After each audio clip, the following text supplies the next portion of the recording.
Hi Nachiketa, everything's fine. Yeah, so last time we went through the topic of Quranism and how from the old world order, when it collapsed, how Professor Fomenko showed that religion split and many things happened, and then Hinduism formed from the interpretation of what was the old world religion of people trying to interpret texts. So the thing is, in the modern day world, we have a similar movement. So now a serious question is, many people are saying, they're asking me questions. Where did the Quran come from? So we will focus on this topic today. Yes? Okay, what do you think? Sounds good. Yes, it's like Yes, many people that's are good. saying, is it the word of God? Did the Quran come from Arabia or the Hijaz region, Petra, Jordan, Yemen? There's all kinds of questions that people are asking. Okay, so now we will look at some things that are the reality that many people don't know. We will look at how it was in reality. Now, if you go to Morocco, Algeria, Tunisia, Libya, there is a group of people there. Yes, some call them Berber, some call them just local Moroccans, and the local people. So here is a picture of the local people. You could see tattoos there, yes? Yes? So here is more.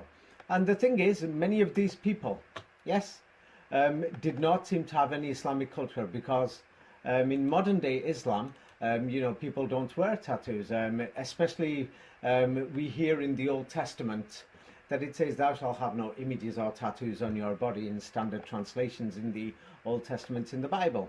So we could see throughout the entire region of the Middle East, Kurdistan, in Iraq, Turkey, many other places, Morocco, Algeria, Tunisia, throughout the entire region, women have got all kinds of tattoos in their body. Yes? So now a major thing that I pointed out, yes, was that the dictionaries are a fraud. And for the Arabic language, nobody speaks Arabic in the Middle East. So the Quranists are trying to give meanings. They're opening dictionaries online or buying dictionaries. It seemed like, what do you call it, nobody speaks Arabic in the Middle East, so who wrote these dictionaries? So now today we are going to look at, where did the Quran come from? Yes? Where did it actually come from? Yep. Because we cannot see Islamic culture in a lot of these people. So because of the dictionaries, I told people, I said, if you want to find the original meanings of the Quran, many of these village people have preserved it throughout the Islamic region. Yes, they preserved it because they received the oral Quran. Yes, and I've always said that the oral Quran, yes, I could trace it. Yes, about 200 years, maximum 300. And we could find printed Qurans in Europe and many other things about 300 years ago in Europe, and many of the manuscripts are in America. That's only 300 years. Now the oral Quran, I've said 300 years, but we can't seem to find Napoleon Bonaparte. We can't seem to find his existence. Yes, Napoleon the First or Napoleon the Second, and we can't seem to find what happened in the 19th century. It's almost like they added on a full 100 years of fake history. So that would mean that the oral Quran realistically is only 200 years old. Now for the full 19th history, I wrote a book, Napoleon Didn't Exist. People can go through the evidence themselves. Let the people decide, and they can go through it and they will find that it's not there. So that leaves the oral Quran 200 years in age.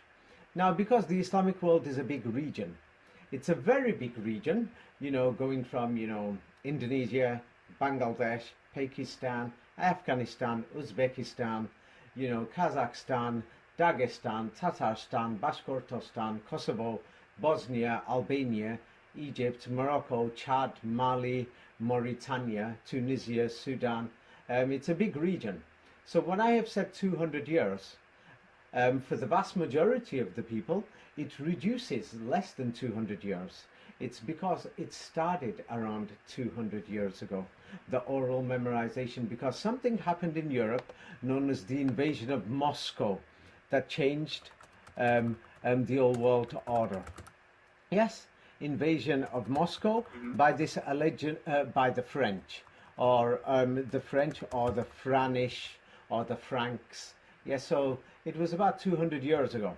So we see Napoleon's invasion of Russia and the French invasion, and then the people just abandoned Moscow and many places in northern Russia. And of course, they didn't go to the North Pole. They went south instead of going, they couldn't go west because of the French forces were in Poland. Yeah, so there is something going on here. And of course, there are many people. Yeah, our last video caused such a huge controversy that many people don't want to accept it. Don't want to accept what the facts show. Yes, in history. But we're going to go through these issues and question, where did the Quran come from? Yes, because I've told people you'll find the oral meanings, but now the question is, who gave out this oral Quran? It started around 200 years ago, and as the old world order, it collapsed around after the fall of Moscow, and there was chaos in the 19th century. So the process of passing on the oral Quran increased only in the last 100 years, after 1900. That's it. That gives us the oral Quran just 100 years for the majority of the Muslims. Now, because many of these, these people who just want to make up their own things for their religious agendas or for their religious ideas, because they want to prove things, they want to ignore the facts. Now, if I am talking about history 500 years ago or 1,000 years ago, then somebody could turn around and say, hey, it's either way, you can't prove it. But we're talking about recent history in the last 100 years and 100 years. So I want you to read this. Circassia is central Russia near the Black Sea. Russians, the displaced people? Yes, the displaced people were settled primarily in the Ottoman Empire. Yes. Most sources state that as many as 1 to 1.5 million Circassians were forced to flee in total. Now, Circassia is the region around the Black Sea. Yes, around there, Ukraine, Poland, South Russia. So now when we look at the dates of when this was, yeah, these people are fleeing further south after the 1850s. They're going south, that something happened in the north. Yes, and we can see what happened in the north just 30, 40, 50 years ago. 1.5 million people. Yes, so Circassia, yes, is centered in central Russia, what they call Krasnodar Krai. People can check this. I've sent you a map, and people can check this. It's around Krasnodar. So it's not stories I'm going to invent. So now in the Middle East, Jordan is where Petra is. Yes? Or it's at the top of the Hijaz Mountains in the Arabian Peninsula. So let's see Jordan. These Russians, yeah, if you don't want to say Circassians, it's difficult. They're Russians. So many of these Circassians, you could read, where did they go? Most Circassians in Jordan form part of the country's urban middle class. Circassians, together with Chechens, are mandated 3 seats in the Jordanian. Yes. But anyway, the thing is, because they came from Northern Europe, the Middle East, many people were still naked and other things, and they were tribal. So the thing is, these people who were something to do with original Islam, they fled south. Millions of them. Yes, in the last 200 years. And this is in Jordan. And they were the urban middle class. They formed the city areas and everything. So now the British have this history of Lawrence of Arabia. Yes, and the Arab Legion. Yes, who fought the Ottoman Turks and the Germans. So now when we see these pictures, yes, many people seem to imagine that they're Arabians. Lawrence of Arabia army. Let me just find it. It's because the thing is, yes, many people are going to imagine that, the British fought the Turks and the Germans with the Arab revolt, with the Arab Legion. And the Arab Legion, allegedly, yes, well, they did. Yes, they invaded Israel in 1948, but there's a game going on there. So here we see Lawrence of Arabia and his troops and things like this, the Arab Legion. So now the Arab Legion, let's look at this. Yes, were they Arabs? You could read this yourself about the Arab Legion. Yes, it says, when it was founded by Frederick Gerard peak in 1920, 80% of its fighters were Chechens, and it later recruited Arabs. Arabs Legion fought in the first Arab. Yes, but basically, they're Chechens. What the hell is going on here? Yes, so the Chechens are Russians. Russians, yeah, because many of them came south from Moscow, then they stayed in Circassia, Krasnodar, 10, 20, 30 years, and as the people retreated, it's like they were losing territory. Then they stayed in the south, and then they stormed through Chechnya and things like this. So the Legion was based in Zarka, and 80% of its men were local Chechens. Can you read this? Can you see it? Yes? And it was quickly expanded to 1,000 men, recruiting Arabs who had served in the military Ottoman Empire. But who were these Arabs? So now the thing is, everyone knows that in Israel, yes, where did the Ashkenazi Jews, did they come from Europe? Or did they come from Antarctica or China? I guess Europe? Yes, they came from Europe. But today when you go to Israel, it's a known fact that 1/3 of the people already within 50 years have already, people have mixed marriages and everything. So today they look like local people. So many of these Russians who went there, they intermarried with local people because they went there, forced displacement, and they were like poor, they had nothing, many of them were homeless, so people intermarried. And Israel, many of these mixed marriages only happened in the last 50 years. Israel's only been there for like 70 years. So what we could see here, people can check these facts, yes? Or 35% of Jewish newborns in Israel are mixed Ashkenazi and Middle Eastern people. 1/3 of the people already after 50 years. So we see that something happened in the Ottoman Empire. Yes? So now another thing is, people don't want to accept this. Yes? Because they want to use these dictionaries to interpret the Quran. Yes? So we will see where did the Quran come from.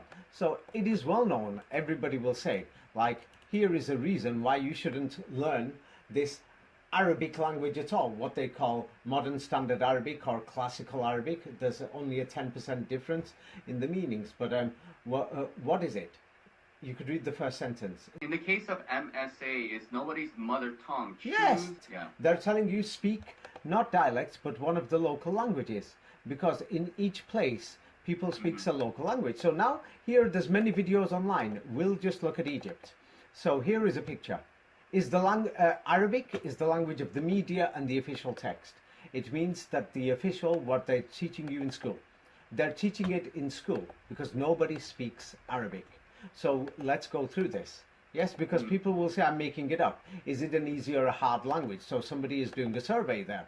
Yes, so So now he goes out there, stops one of the local people on the streets, and what does this person say? He's speaking in Arabic. And what does he say to the camera crew? Yes, it says, I don't understand this language, guys. I'm sorry. What? He doesn't understand Arabic? It's because they don't speak Arabic. And he thinks, what the hell? He didn't even know what language it was. Yes? And then the man replies back, and then the interviewer, the cameraman, and says, could you speak the same thing in standard Arabic? And he can't. They can't speak Arabic. Yes. Yes? So the thing is, the word colloquial, this is what the translation says, it just means their local language. Egyptian, same like German or French, they speak their local language. And he says the people in Egypt, they learn their own language first, at home and everywhere. You learn your colloquial language. And then, so this Arabic, they learn it in school. Who opened the schools? Who gave them the dictionaries? Who gave them the dictionaries? Yes, so these Quranists have got to turn around and think, who gave these people the dictionaries? Who gave them the Quran? These people can't even speak Arabic. And what does he say? We use standard Arabic more in studies. They learn Arabic in school. That's it. It's like I learned French in school. Yes? And the thing is, they're going to call it natural because they've been brainwashed to believe that Arabic is their original language. But no, they speak Egyptian. And so in their daily language, here he says in this next picture, we speak more naturally our own language. Yes? So when you go to school and everything and to study, they force you to learn a language called Arabic.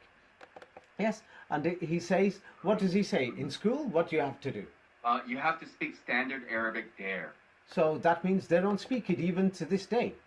Yes? So they're asking people. They're stopping random people on the streets. Yes? Asking, is standard Arabic easy, you think? They're asking this man.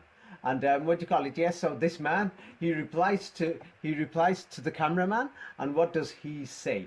No, nobody uses it. Nobody uses it. It's a foreign language. It's like we learn French in school in England. Nobody uses French here. Yes? So the thing is, there is an agenda in the Middle East to bring this Arabic language. There is an agenda of whoever sets up these countries that they put the Quran there. Where did this Quran come from? It's recent because the people don't speak it.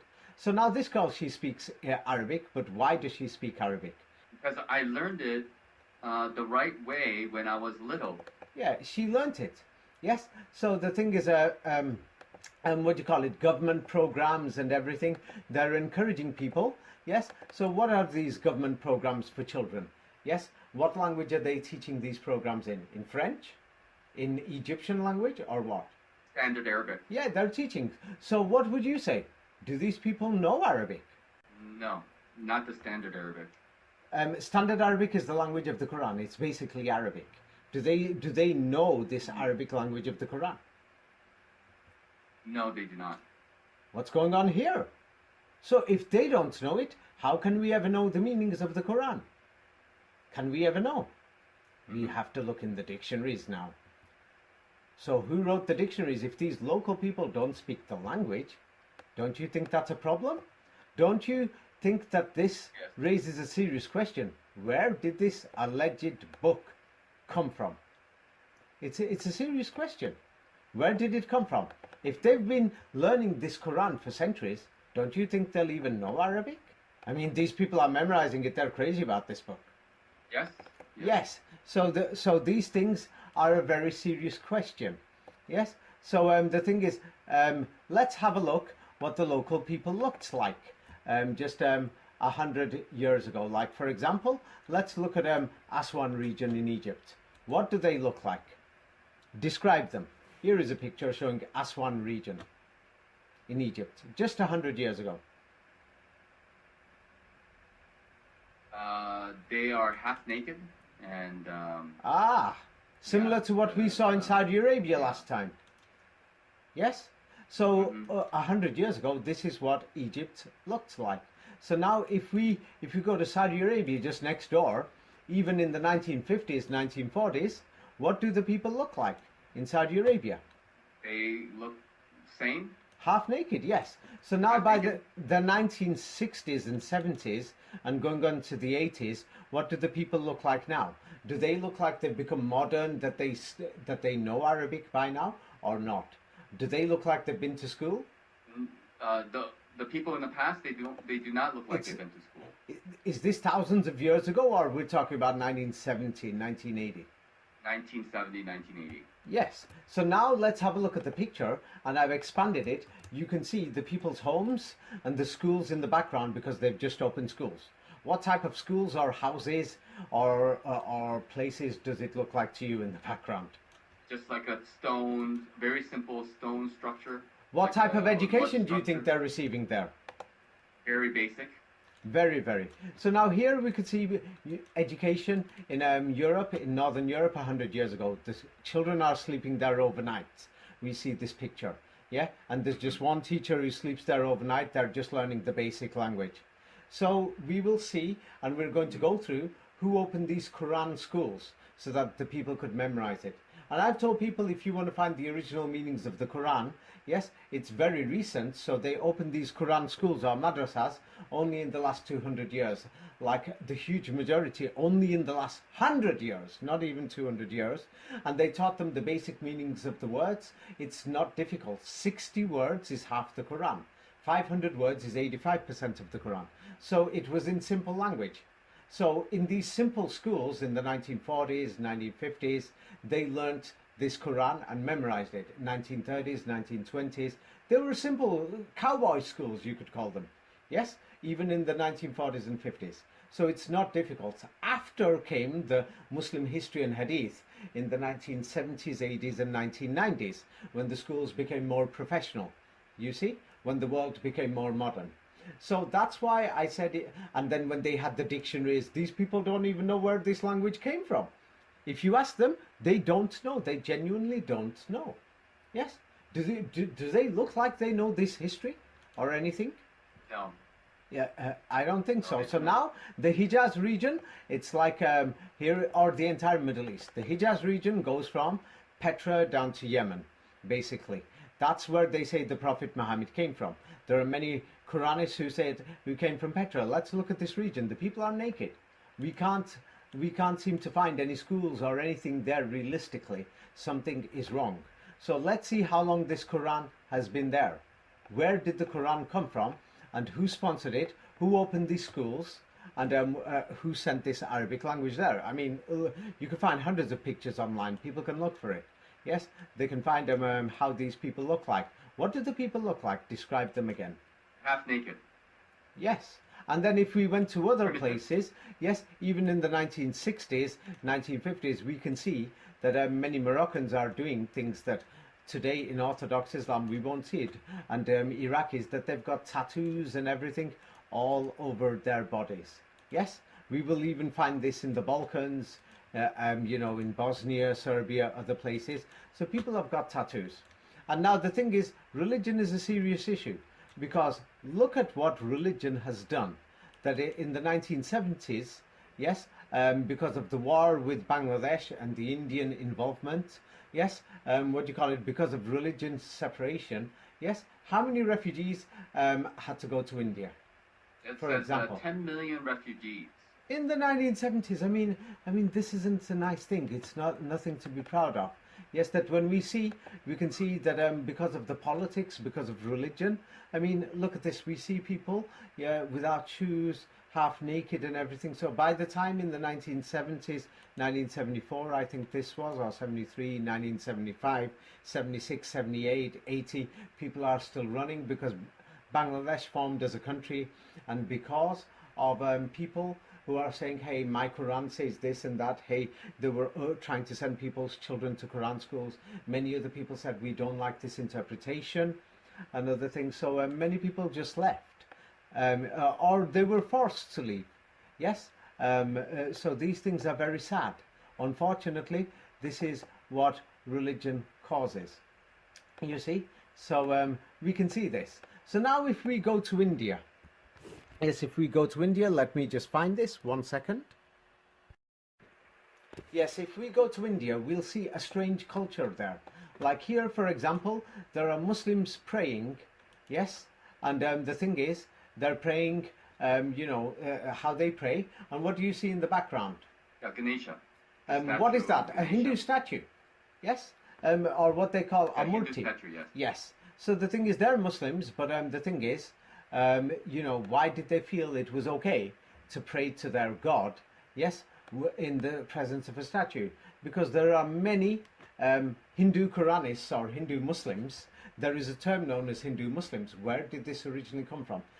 Many of these Muslims don't pray like that, but the thing is, we see there is a strange culture in India today. And this was one of the reasons why Pakistan had thought, we don't want to be part of the Hindus. That here is Muslim women who are taking, what do you call it? I think it's some things from puja or something, I'm not sure. And here... Yeah, it's called prasad. Yeah. Here we will see some type of puja or something Muslim women are doing, and they're saying the Quran doesn't forbid it, so they're doing it to statues. So you could say they are Hindu Quranists. They're saying the Quran doesn't forbid it, but then there is Sunni Muslim priests who are saying no, in Islam, according to their interpretation of the Quran. Yes, so based on dictionaries, here you will see Muslims who are, you know, that are decorating and cleaning, what do you call it, Hindu statues. Yes, you'll find this here. You will see Muslims getting blessed of, what do you call it, Hindu Babas, because they're saying there's nothing wrong with the blessing. Yes, the Quran doesn't forbid it. Yes, so we see these things throughout India. you'll find these things. Many people will say what's going on, that what do you call it? Let's say the festival of Eid and statues of Brahma, statues of Ganesh, Brahma, Ibrahima, and you'll see typical things similar to this. Muslim families, yes, who are Hindu Quranists, or they follow the Quran, but they're Muslim also, and they'll say there's nothing wrong to praying to Allah through Brahma using the statue, because the Quran doesn't forbid it. Can you see this picture? Yes. So Yes. many people in India will say that's beautiful, it's harmony. So the thing is, a major reason why Pakistan separated only in 1947, only recently, it's because they said we don't want to be part of this. So this is recent, we can see. This is not 500 years ago. So this means the spread of the Quran must be recent. You see, it must be recent. Or why are these things happening now? Why did this separation not happen 500 years ago? So this means the history of the Mughal Empire, the Taj Mahal, all of this is a fraud. This is more. You will find this in my books and in the books of Professor Fomenko, that the so-called Shah Jahan and all this history and the Taj Mahal, it's a forgery, it's an invention. So as we could see, the Quran must be recent because they're still interpreting it. Or why would these Hindu Quranists, yes, why would they be praying like this? You see? And so why is it not accepted? Like here, you'll see Muslims, Hindus going to mosques, and Muslims going to the temple to seek the blessings of what do you call it, Brahma, or Rama, or Krishna. You see? Yes, because they will say their interpretation, because they're Hindu Quranists, what they say in the name, when it's like in the name of God, Bismillah, Rahma and Rahim. They say Rahman is something, another part of God, or Rahma or Rahima is another part of God, and they say that's Rahima or Rama, the Hindu god Rama, and then they say Krishna is Christ. So you will see people going from one temple or one mosque to another. And they say there's nothing wrong with this. This is it's Hindu Quran. They're Hindu Quranists, and they've done nothing against the Quran. The Quran doesn't forbid it. You see? Yes. Dancing to the Quran, and they're saying they're following the Sunnata of the Dharma, the original way. So this is this Quranist thought has been here for a long time. Like now, because the sides are separating further, so it means that the Quran couldn't have been there for a long time. We're seeing this right now, that hundreds of mosques and Muslim sites are now being questioned in India. Like for example, here is the Haji Malang Islamic Center, the mosque and the Dargah. So when we see this, Hindus visit there, and Muslims, and Muslims pray there, and they also visit the grave and all these things. But the thing is, what is suspicious is that if you trace who owns many of these mosques and who owns many of these Hindu temples, if you trace the owners, you can trace them. It's only like 50, 60 years ago. So now this thing is, so the Hindus now, because they're separating even further, because the Hindus are thinking we want to totally separate from the Hindu Quranists, and then the Muslims are saying we want to separate from the Hindu Quranists. Either you're a Hindu or a Muslim. Choose. You see, it's getting worse day by day. Yes. So the thing is, when you check out Haji Malang, yes, it's owned by what do you call it, a Hindu Brahmin chieftain. They make money. It's a business. You see. Yes. You see? And they're saying this was where a Muslim priest was. They're giving it some fake artificial history. Maybe he was a Muslim priest 100 years ago, but they're going to say it's 500 years, blah, blah, blah, and all these things. But the thing is, it's a Brahmin family that's making money out of it. It's a business. You'll find a similar thing, that there's, what do you call it, the Church of the Holy Sepulchre is owned by a Muslim family, and called Judah. And so they're a Muslim family called the Judah family. Yes? And so they're going to say it's ancient and 7th century, blah, blah, blah. But this building, we can even see that it was being built and updated in the 20th century, 19th century, and the British falsified. But can you see it? Yes, it's owned by a Muslim family, Judah, because the thing is, it clearly looks like old industrial buildings that they were updating just to make money. Yes, and so we could see here that they're building the domes and everything, saying, "Hey, Christ was here," blah blah blah, everything.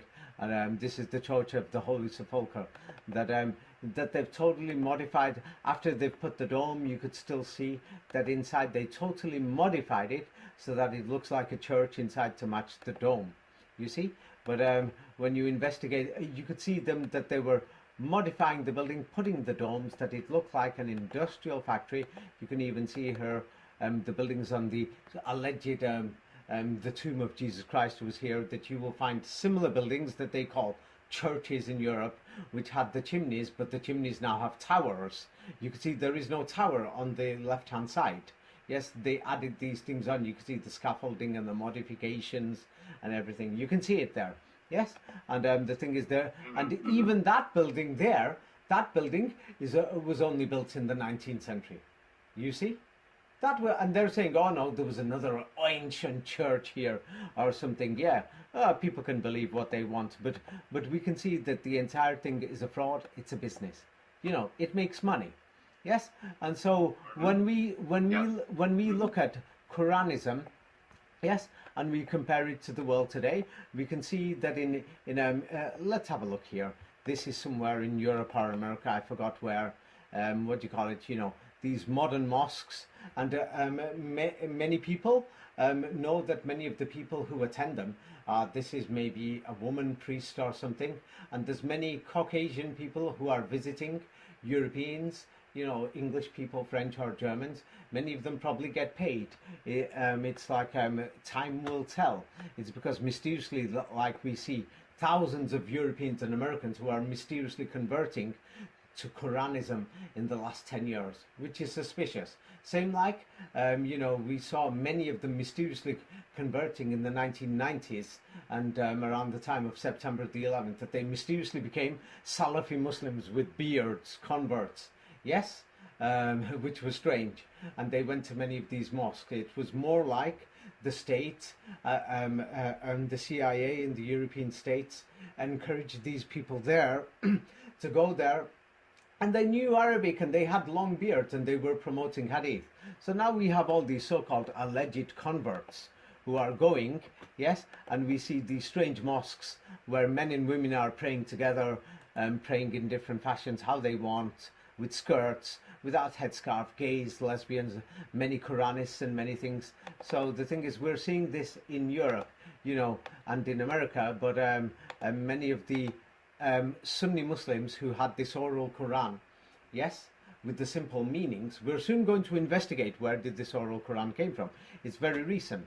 Yes, so we see these men, Muslim and women and anything, just sat there and doing whatever, and even transgender Muslims, gay Muslims. We've got these, new mosques and new buildings that look absolutely new. Who's paying for these things? Who's financing these things? Like we can see that in the Hindu Quranis, they say God has not said a man cannot dress like a woman. You see, so the Hindu Quranis say that men can dress like women and they go to temples or mosques, you see, because the Quran doesn't mention it, you see. The Quran doesn't say you can't eat toilet shit, yes. So there is, people are saying you could recycle toilet, shit, and you could give it to insects or other animals and give it as food to the human race. And the insects breed off it, yes, and the Quran doesn't forbid it. Yes, but mainstream Islam, they don't accept it. So the thing is, we can see these things. So now we see many of these mosques where women don't have to cover their hair, or they have women priests. And so the thing is, a similar thing is, you will find in Hindu Quranism or Hinduism itself, men and women, things like this, and separate things. But now Hinduism, the nationalists are trying to change things. It's developing further. Some of them are saying separate the men and the women, and things like this. But other centers no, like these Hindu Quranists or the Quranist mosques or the Hindu centers. You could see men and women mixing in different centers. You could see the similarities, yes, and the Quran doesn't forbid it. Yes, so we can see, you can see these things. Can you see it or you cannot? Yes. Yes. So Yes, it's I not see. like I'm making this up. Yes. So the thing is, Quranism is a beautiful thought. Yes, it's a beautiful thing. Yes, whereby gays, transgenders, transsexuals, everybody could be accepted in society. Yes, many people would say. Yes, it's beautiful. Yes, whereby everybody can be all inclusive. Many Quranists say it's beautiful that you could dress like a woman and pray to God. Yes, there's nothing wrong with that. They say. Many Quranists will say the Quran does not say that you can't change sex. Yes, some of them will say we don't think that gay is allowed, so it doesn't say you can't change sex. These things like this. So these things. So and many Hindus dance and pray to God. So Quranism and Hinduism. It's like it's a similar concept. But the thing is, they're basing their translations on their own ideas. Yes, and many dictionaries on their own interpretations. The evangelists did this, and the thing is, when they did this in the 19th century, it led to a lot of killings. In India, we see a lot of violence, and so because of these things, unfortunately, yes, it's very sad to see 10 million people who they accused, saying you're following this system or that, had to leave Bangladesh. It's very sad because they're humans. But it's well known that nobody in the Middle East speaks Arabic. So the thing is, who wrote these dictionaries? Yes, the Freemasons were involved with the invention of this modern Arabic. What do you call it? And I did a video with Raphael about that, and more information about that, is in my two books, Secrets of the Kabbalah and 33 Degrees. So we won't go into that now, it's too long, because I've shown you some things so that we can see that there is something wrong, that you can actually see there is something wrong in what's going on. But anyway, so now let's look at Saudi Arabia and Kuwait and the entire region. Oman, Yemen, yes, Oman, Yemen, Abu Dhabi, yes, Dubai, yes, Iraq, Jordan, what they call Palestine. Some of these Quranists are saying Muhammad came from the top of the Hijaz, yes, not in the center, called Petra, and some say the original Kaaba is at the bottom of the Hijaz in Yemen. But this is the reality of Saudi Arabia. Here is the reality that you can check it. People's grandfathers are still alive, or people's fathers are alive. You can go ask somebody's father, go to Saudi Arabia on holiday on a tourist package. You could just stop somebody's dad, he's alive. So now you could read it from the rapid urbanization, half of the paragraph. You could read it up to 1985. Okay, levels of urbanization increased from an insignificant 15% to 1950s to 73% in 1985. Okay, yes. Yeah. What do you call it? There was three main urban centers: Jeddah, Mecca, Medina. Taif was basically a very, very small urban beginnings at the time. So the thing is, 85% of the people in the entire region, it's same for Kuwait and other places, yes, lived in, like villages in 1950. 73%, even, 27%, more than one quarter, was still in the villages in 1985. Half the people in 1970 were still in the countryside. Yes, and then even by 1980, when they came to the cities and they came to urban settlements, we're going to be realistic here. Here is still in 1970, 1980. This is an urban settlement, guys. Yes, that the people have been moved to urban centers. Can you see it?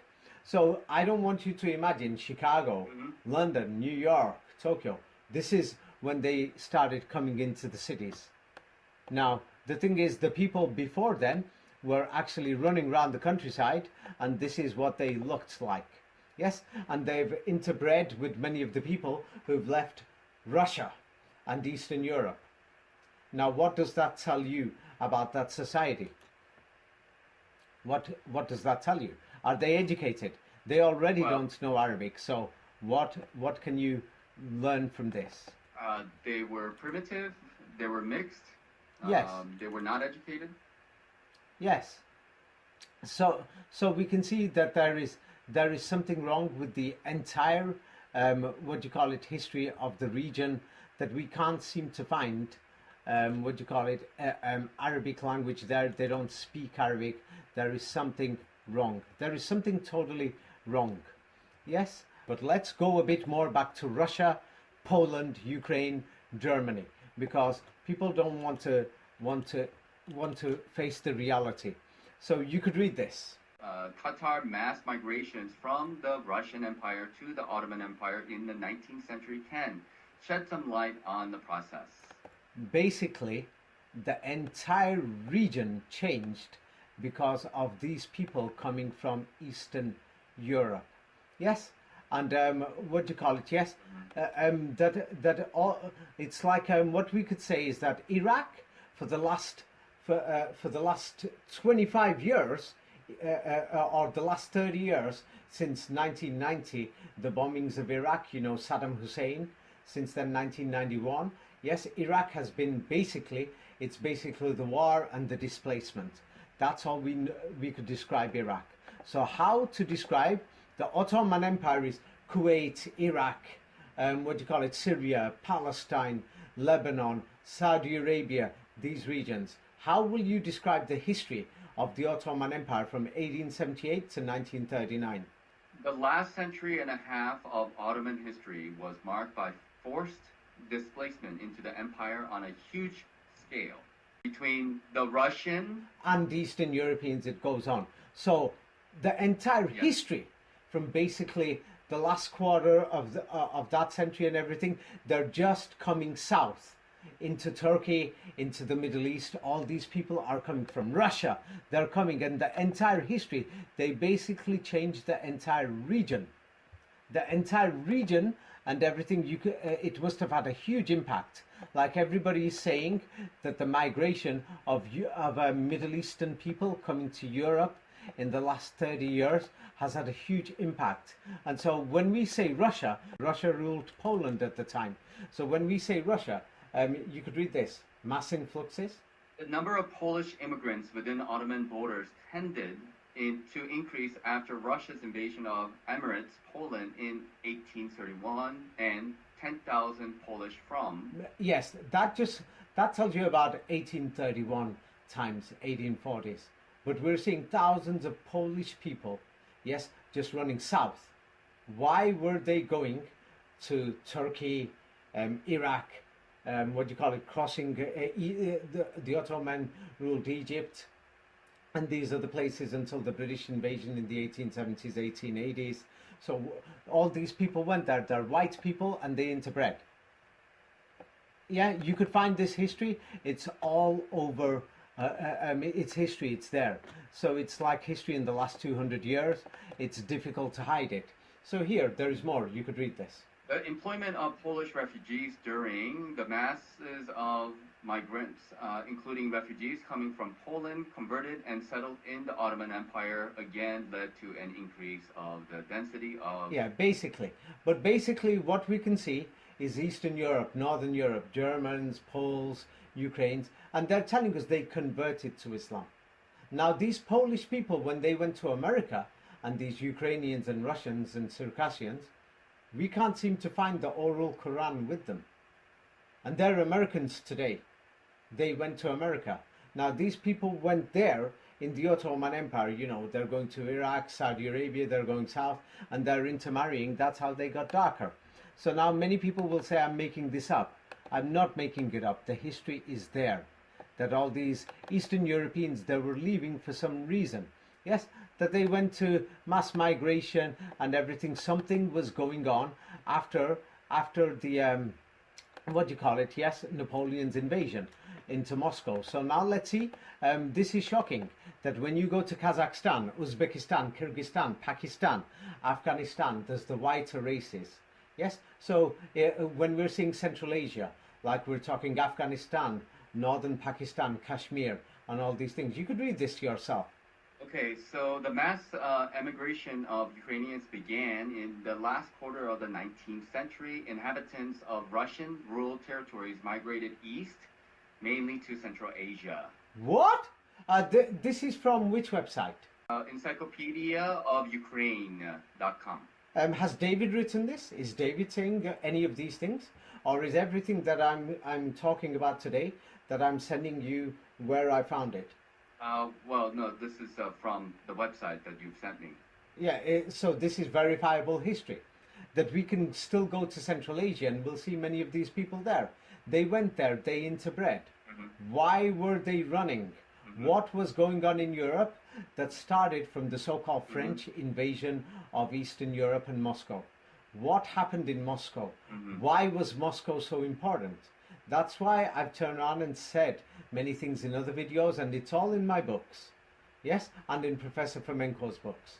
Yes, but people will just say, I'm making this up. You can check this history, that you will see all these wider skinned people, all these wider tribes in the Pamir region in Tajikistan, that nobody can explain where they came from. They interbred with the locals.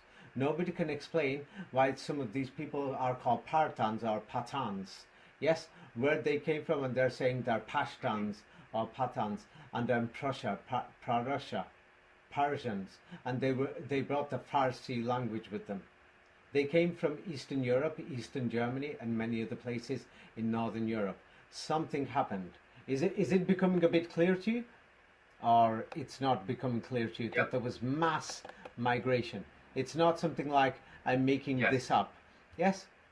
So let's see where the Turks resettle them, because many people are going to say, I can't find these Russians, Polish, yes, Ukrainians, Germans, and Belarusians, Circassians. Yes. So what do you call it? Yes. You could read this. Numerous died in transit to their new homes from disease and poor conditions. When the Circassians settled in Arab-majority lands, the Bedouin Arabs viewed them very negatively. The mutual hostility between the Circassians and their Arab neighbors led to many clashes. Right. So now this is just part of the history. It's a lot deeper. So we're seeing these Russians who are being settled in these Arab countries. Many went to Egypt. Yeah, we could see when Mehmet Ali Pasha from the Balkans who crossed, and around that time many people, even in Kosovo, they will even tell you to this day, in the 19th century, we remember the Russians came, Circassians came, people from Poland came, and they were in camps, yes, in the 19th century. And so they were going through Turkish territory. They had to run. What was going on in Eastern Europe? Yes, that they went there.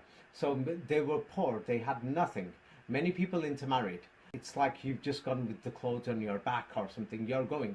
It took you like 20, 30 years to even get there. Maybe your grandchildren were born by the time you arrived in Jordan or Saudi Arabia. You see? So they've maintained a lot of their population, but the large percentage has intermarried throughout the Ottoman territories, and they've disappeared. Yes, but the thing is, so you can see that these things were happening, that the migrations were still happening in the 1930s and 1940s. Yes, like for example, after the agreement of the population exchange in 1939, what do you call it? I'll enlarge this. I've just sent you. People can check this, or you could read from where it says other estimates after the number 63. Other estimates given by scholars outside the Balkans for Kosovan Albanians that emigrated during 1918 to 1941 are between 90,000 and 150,000, or 200 to 300,000. You basically got the point. Yeah. So they're still telling Muslims, get out. We don't want you here in Europe. 1930, 1940. So the thing is, you can't give estimates because at that time there's no electric in the region, for the majority of the region, nothing. There's no proper roads. People are just going on foot. Yes, and things like this. They're crossing over to Turkey. They're crossing over from Turkey. They, Ataturk sent many people east when the Italians invaded and the French invaded in World War I into Anatolia. So many people went on to Iran and to Pakistan. Yes, in the 1920s. So the thing is, so the people, because already Anatolia was overcrowded, it's just mass movement, thousands, hundreds of thousands every year. Thousands are coming. Worse than the migration that we're seeing that's coming to Europe or to America from Latin America or from Middle East, North Africa to Europe. We hear about these migration problems now, or the Chinese who are going on to Japan, or Chinese going to Korea. These are migration problems. We are talking hundreds of thousands of people. That's just from Kosovo and Albania. Then we've got hundreds of thousands of people who are still leaving, transiting in the early 20th century from Romania, who originally came from Germany, Poland, Ukraine, Russia, that they're just going south. It's a migration, something, because of the fall of Moscow. You see that the impact lasted so long. Can you see it? Yes? Yes. You can see it. Yes? So the thing is, basically, we don't want these people here. So something was wrong. So now, the thing is, I've gone through this before, that there's many manuscripts of the Quran throughout Europe and throughout America. But now many of the local people that we can see, yes, are naked. Yes. So now all these people are coming from Europe. Yes. Why did they choose this destination? But why is it that they went there, and they're Muslims today and they intermarried, but those Polish, Ukrainians and Russians who went to America, that they ended up being Orthodox Christian? Why can't we find the Quran over there? If the Quran was global, we can't find it 100 years ago in Argentina, in Chile, in Brazil, in Mexico, in Peru, in many other places.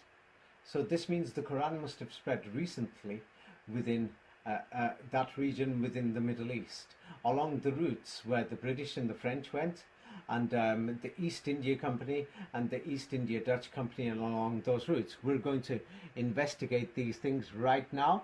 We are going to start, and then we're going to have a look. Are you ready for this? For the biggest shock? Well, yeah. Yes. I have to be.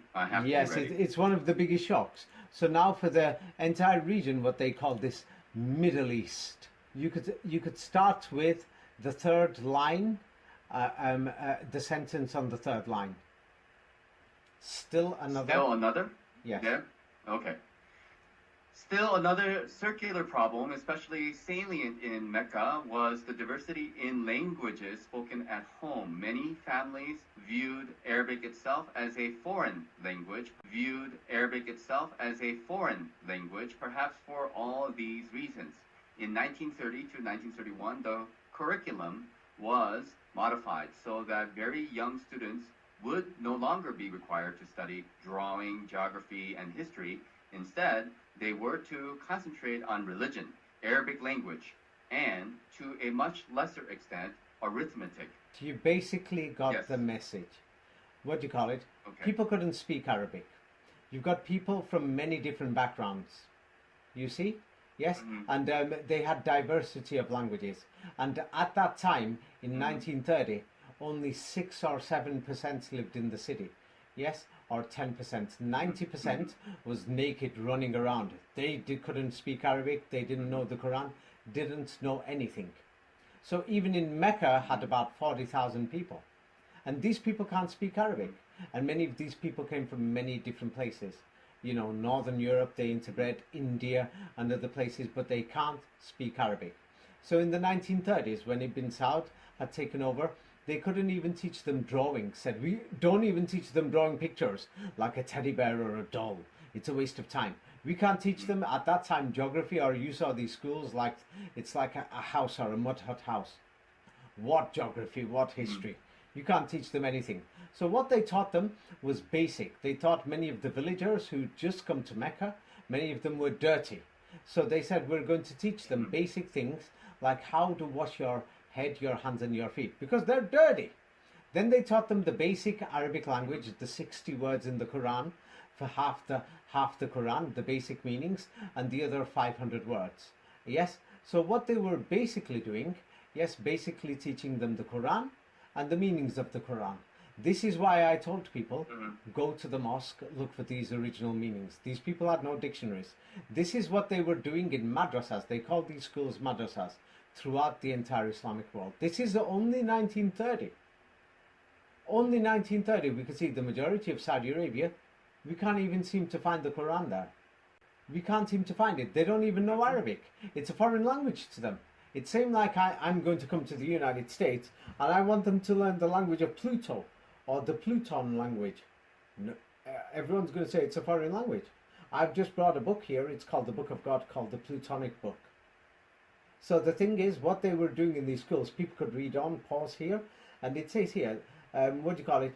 They want to, they try and tell you, or the government tries to make it nice and said, we wanted to teach people English.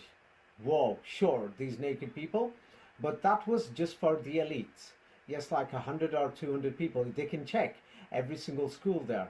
It's because this is only in the 20th century. People are living in villages. You could check the school histories in Kuwait, where they brought teachers from India and from Egypt because nobody could speak Arabic, and they brought them from madrasas that were run by the British. People can check all these things, that they taught these people how to memorize the Quran. Now you could start reading number 47. So now this is in the 1930s, in the same page where it says subsequent changes. Subsequent changes to the curriculum retain the primacy of religion and Arabic language. The nature of this compromise was seen in the early 1930s in Medina, where young schoolboys studied the Quran and Sharia. English language lessons were reserved for older students in the higher grades. School teachers hired in 1941 to work in Adha were expected to teach Quran, basics of Islam, arithmetic, and calligraphy.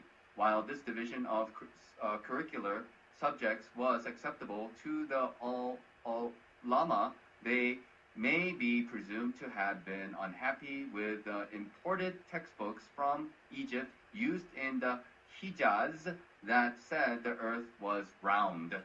Okay, now this is what they're going to tell you, but if you go and speak to the old people, you're going to find more of the history, because they want you to think the Quran has been there for centuries. It hasn't. We see naked people running around. Of course, many Europeans just called them barbarians. They were dirty, they didn't wash or anything. So they said, to pray you have to learn to wash. They taught them this Quran Sunnah. Yes? And they taught them the meanings, which was the oral Quran. They didn't have no papers or anything. The people were naked. And this is in the 1930s and 40s. When they say they're teaching them religion, they were teaching them just the Quran, how to pray, the 5 daily prayers. And the thing is, just for the top rich 100 families, you know, like the people who were ruling, those people went to learn English and things like that, because the discovery of oil, another thing in the 1930s and 40s, so that you know, it was moving up. That's just for them. And then what do you call it, the schools in Medina, people can check this. The teachers were from India or from Egypt. Yes, and you can check those schools too. They were teaching Quran memorization, how to pronounce the Quran and everything. These people didn't know it in this entire region. So, and you could check these schools in Egypt and in the Sindh region. The British opened them. You see. So, and then they're going to say ulama. Ulama means the religious priests. They were Indians. Yes. They were Indians, and there was competition with Egypt and India. I'm going to go through that in a minute. And when they say the ulama who was there, what we're talking about here, and if there's any of the local tribes or the ulama or the leaders, it means, yes, this is what they look like in the 1930s. Ibn Saud and many of his followers. So many of the Muslims will say, hey, there was an ulama. Get real. There was nothing there. So then they imported a few textbooks of the Quran. We're talking about the Quran, basically, printed Qurans. The British took the printing machine to Cairo. The British provided the paper. The Egyptians had nothing. Egypt was a British colony. They were raping people. And the British put their people in a place called Al-Azhar, where they were training people to learn the Quran. So now we are going to go through Al-Azhar. We're going to go through this. And we're going to go through the evidence, because I don't want anyone to say, David, you're making this up. We will see, yes, who wrote these so-called books, or who made this printed Quran so that people could memorize it, who put these machines there. These people learned calligraphy, you know, how to write the alif, ba, ta, sa, the Arabic thing. They didn't even know the alphabet. They didn't know anything. They didn't even know the basics of Islam. They didn't know anything. Yes? Am I making this up, or can you still find this? The grandfathers are still alive. People can go and check themselves. They can go and check themselves. You see? Okay, so let's continue. So now we can see the Middle East, when I've always said it was half empty, or it was very lowly populated. I mean, who the hell wants to live in a desert? So we can see something's going wrong in Europe. And in my books I show, and in other videos I show, that people from Spain and France were crossing into Morocco and Algeria, and from Italy into Tunisia and Libya. Something was going on in Europe, and it started from Western Europe. Yes, and it had to do with the Vatican, or the Baba, and their invasions from Italy, and the Crusades had just ended. And so we can see that the Middle East was more empty. So now let's go through this so-called Saudi Arabia education and the schools, because yeah, many people who don't know anything, they're just going to imagine anything, because this is recent history. We can check it, 1930s. And so many of these people are naked. The other people who've come, they're desperate, homeless. Thousands are dying on the way. So this is why many people, they had 4 or 5 daughters, or 4 or 5 sons as well, 8, 9 children. And so the thing is, what they did was they married with the locals, and that's why the locals already had a wife, and they thought, hey, a beautiful Russian girl, a beautiful German girl, Polish girl, Northern European. And so many people had 2 wives, or 3, and or 4. But now let's go into the details of what education there was in the 1930s in Saudi Arabia. It's a similar story in Kuwait, in Bahrain, in Oman, in Yemen. Yes, people can check it in Palestine, and in Syria and in Iraq. You can check it from the 1870s, 1880s. So now let's see Saudi Arabia. So they're bringing these printed Qurans and a few basic books from Egypt that are being printed by the British in their printing machines, and the British are ruling in Egypt. And the Ottoman Empire collapsed in 1924. So let's see what there was in Saudi Arabia. You could start from the second line. In Saudi Arabia in 1926. Yes, in Saudi Arabia in 1926, there were only 10 madrasas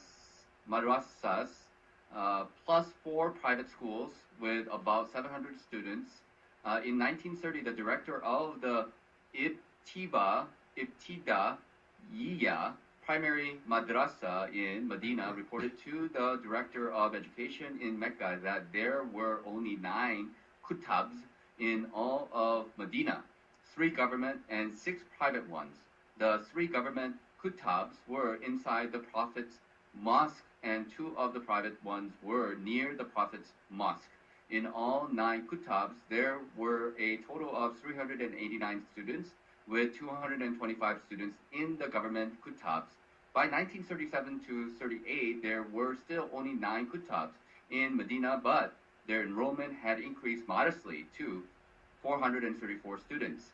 Graduates of the kutabs who continued their education after graduation either studies in a madrasa or with a cleric in the Prophet's mosque. As of 1936, the number of schools had grown. There were in the entire kingdom 26 state schools plus 1 new school that opened in Mecca that year, and 22 non-government schools. The largest enrollment among all these 49 schools was the Al-Faha non-government school in Mecca with about 800 students. All the madrasas and other government schools together enrolled around 4,300 students in 1936. Okay, so now we are talking about the entire Hijaz, Saudi Arabia. In 1926, there's only 700 kids, and they're only learning the Quran memorization. They're not learning anything else in the whole country. What the hell's going on here? That's it.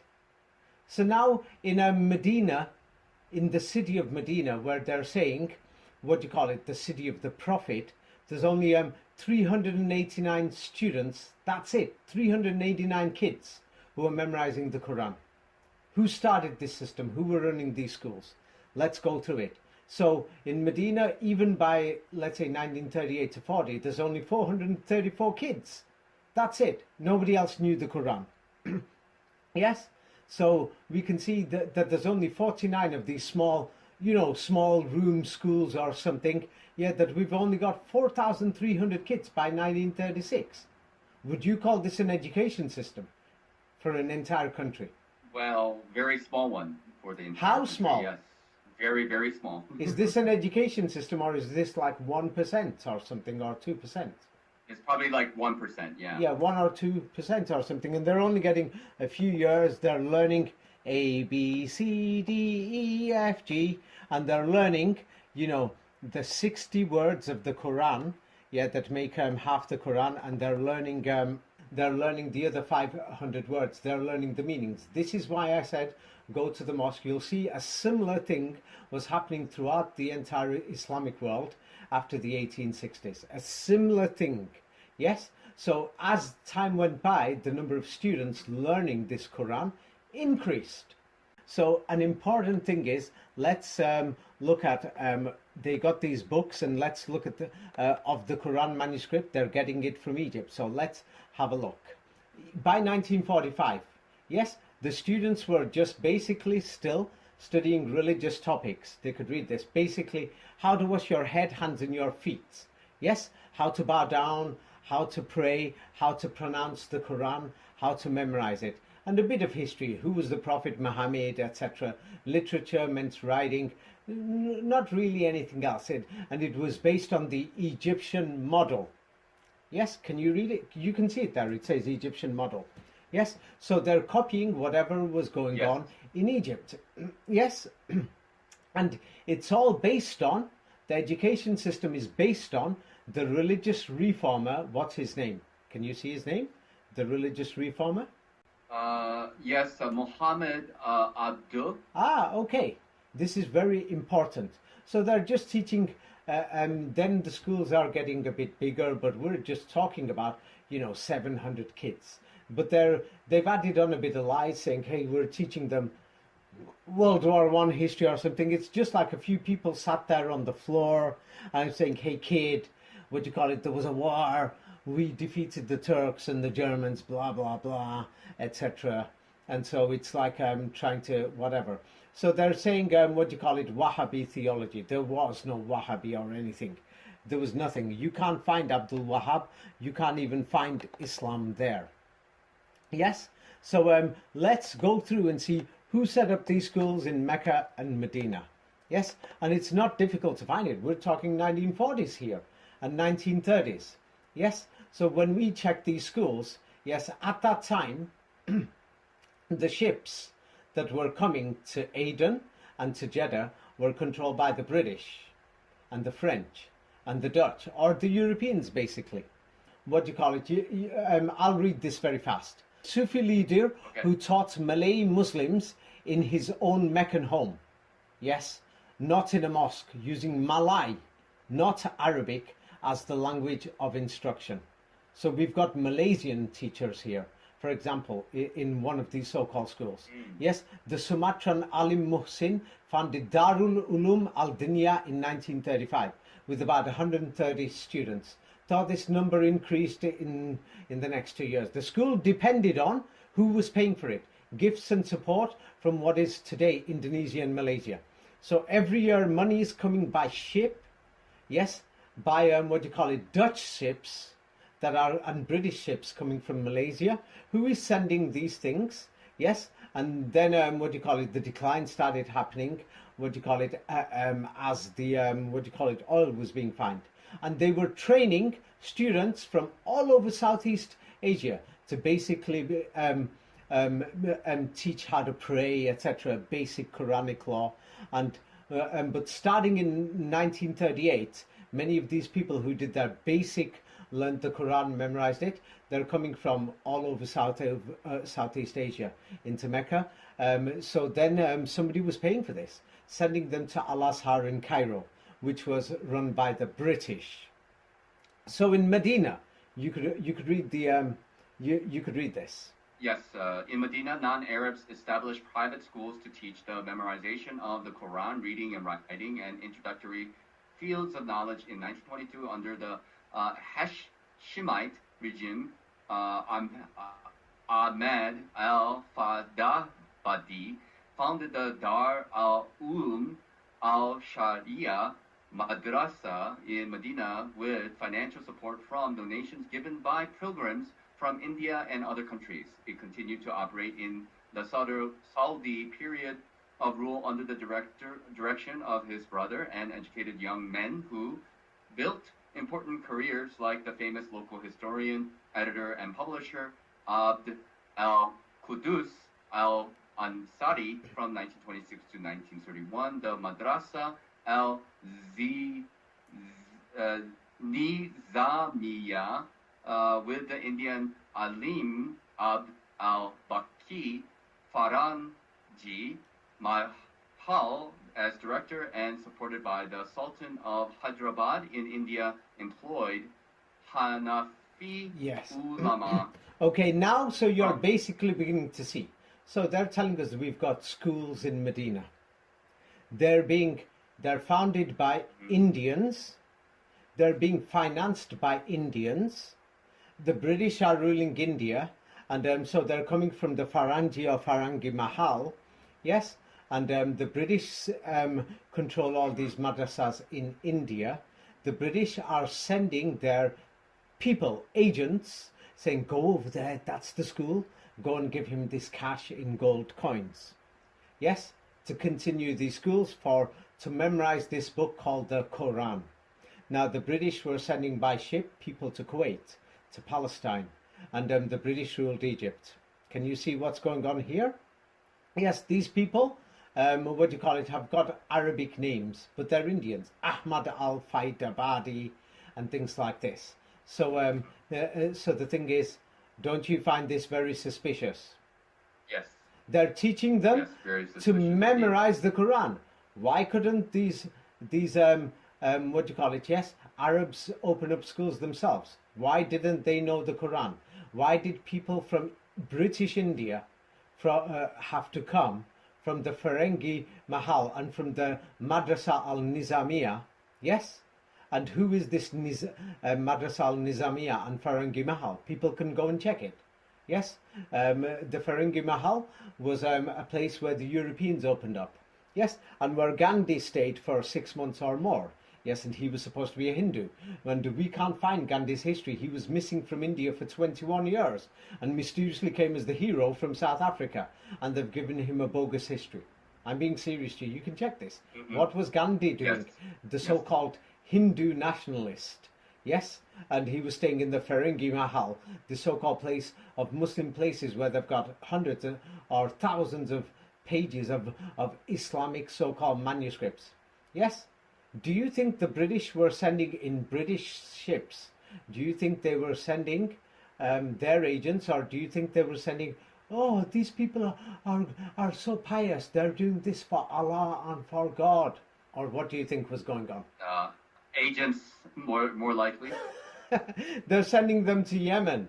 They're sending them to Muscat. They're sending them to Oman. They're sending them to Aden. They're sending them to Dubai. They're sending them to Bahrain. They're sending them to Qatar. They're sending them to Kuwait.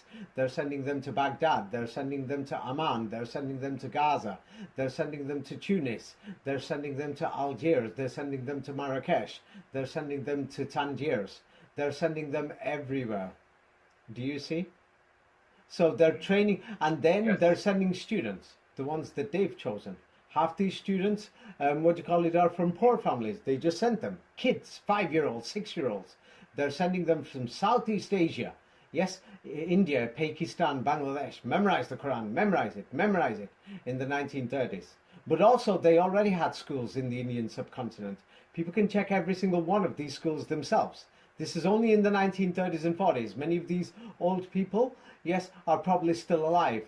Yes, yes, 30s, 40s, and 50s. So why did they not have Arab teachers themselves or local people? What was wrong? Why didn't they know this Quran? Why did it take, yes, people from India to come and teach them the Quran, and for further study to learn Hadith and everything? Why did they have to go to Egypt for further study? You see, yes, and who were they teaching? Yes, let's go. I'll send you more. People will have to read this themselves because I don't want to run out of time. They can check all these things. All this information is available. So, okay, so another school is set up, Madrasah al-Nizamiya, with the help of that Indian Alim Abdal Baki Faranji Mahal as the director, and he's supported by the Sultan of Hyderabad. Yes, the Sultan of Hyderabad was a principality in India, and all these principalities worked together with the British. Yes, so they called them the Hanafi Ulema. So soon you could trace the origin of this Hanafi school.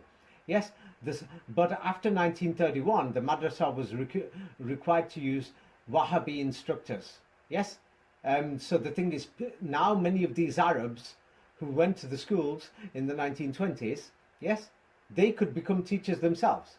So now the next generation is opening schools, you see. So a private school established in Medina by Mustafa Sabri and Abdul Rahman Al-Madini, yes, 125 students, and they're teaching the poor, orphans, etc., and whatever, and they were still taking donations, these strange money that's coming from India. So you can see what's going on here. And then the most influential private school in Medina was Dar al-Hadith, whose library was mysteriously founded in 1931.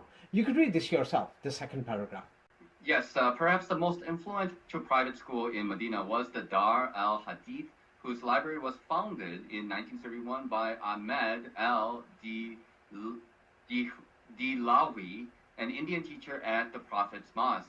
A branch of the Dar al-Hadith was established in Mecca in 1932. The Madrasah in Medina was founded in 1944. Both the library and the Madrasah had extensive links to pro-Wahhabi ulama from West Africa, India, and Egypt. While some secular subjects were taught, the chief goal of the institution was to train Wahhabi ulama. Okay, stop. So now I'm going to describe to you the reality of history. We've got a very large community of Indians. They've come to the Middle East, and they're going round everywhere. Yes, and they've come from British schools, what they call madrasa in India. The British are shipping them over, and many of them came from poor families who were children maybe, and they're claiming they're orphans. They probably kidnapped them from the villages, and in India they trained them, who memorized the Quran. So these people, so by the 1930s, they started this. The first school opened in the 1880s, which was Saulatia Madrasa. That was opened by an Indian as well in Mecca. That was the first one. They call it the Oxford. People can go and check the origins of Saulatia Madrasa in Mecca. It only had like a few hundred students in the first 20-30 years. Even the first king of Mecca, of the Hijaz, Sharif Hussein, he went to this school, and the others, and the elite. So the thing is, what do you call it, Dar al-Hadith. This is when Hadith started to come. It was the beginning. And the library was founded. These books came from India. And the British sent them by their ships. You see? And so they had links. So this is where Wahhabism started, from these so-called books and these Hadith books from India, by Indians. Yes? So a lot of the ancestry in Saudi Arabia is from India. That's why when Saudi Arabia, in India and Pakistan, today it's Western India and Pakistan. That's why Saudi Arabia funds these madrasas, because they're funding their grandfathers and their cousins in Pakistan and India. Do you see why they're doing it? Many people think that they're funding to spread Wahhabism. No, it's their granddad and their daddy who think, hey, you are our children, send us money. Same like America funds the Australians and the British military and other things, because America is funding its grandfather in England, you see? Yes, in World War II they were sending weapons because you help your granddaddy. Yes? So the thing is, that's when they started to train something called Wahhabi ulama. But basically it's based on Hadith. It was the beginning, started like 100, 200 students. It's the beginning. So they didn't even have any of these Hadith schools in Medina until 1931, in Mecca in 1932. Yes? So you can see it was just the beginning. Can you see this? First it was Yes. Quran memorization. Yeah, so now the next generation, you're moving on. So the next generation, you start to say, hey, now they already know, that dad knows Islam, how to pray and whatever. So the next generation, it's easy. Yes, you just add on the new things, add a bit of hadith, a bit more of this history, because the next generation's asking, hey, who is this Prophet Muhammad? Where did he live? Ah, little kid in the madrasa, I'm your teacher and your professor. I come from Indian subcontinent. Or the Prophet Muhammad, he lived here in Arabia. Even though we can't find a civilization there and the people are naked and all these things.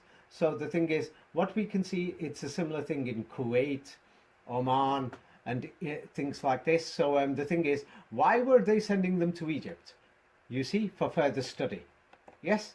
And why were they bringing these teachers, things like that? Why were they sending them? Yes, etc. So now, the first Madrasah Sawlatia, we spoke about this. I think we spoke about this last time, but no, we didn't. So here you could read it starting from 1885 in the first paragraph.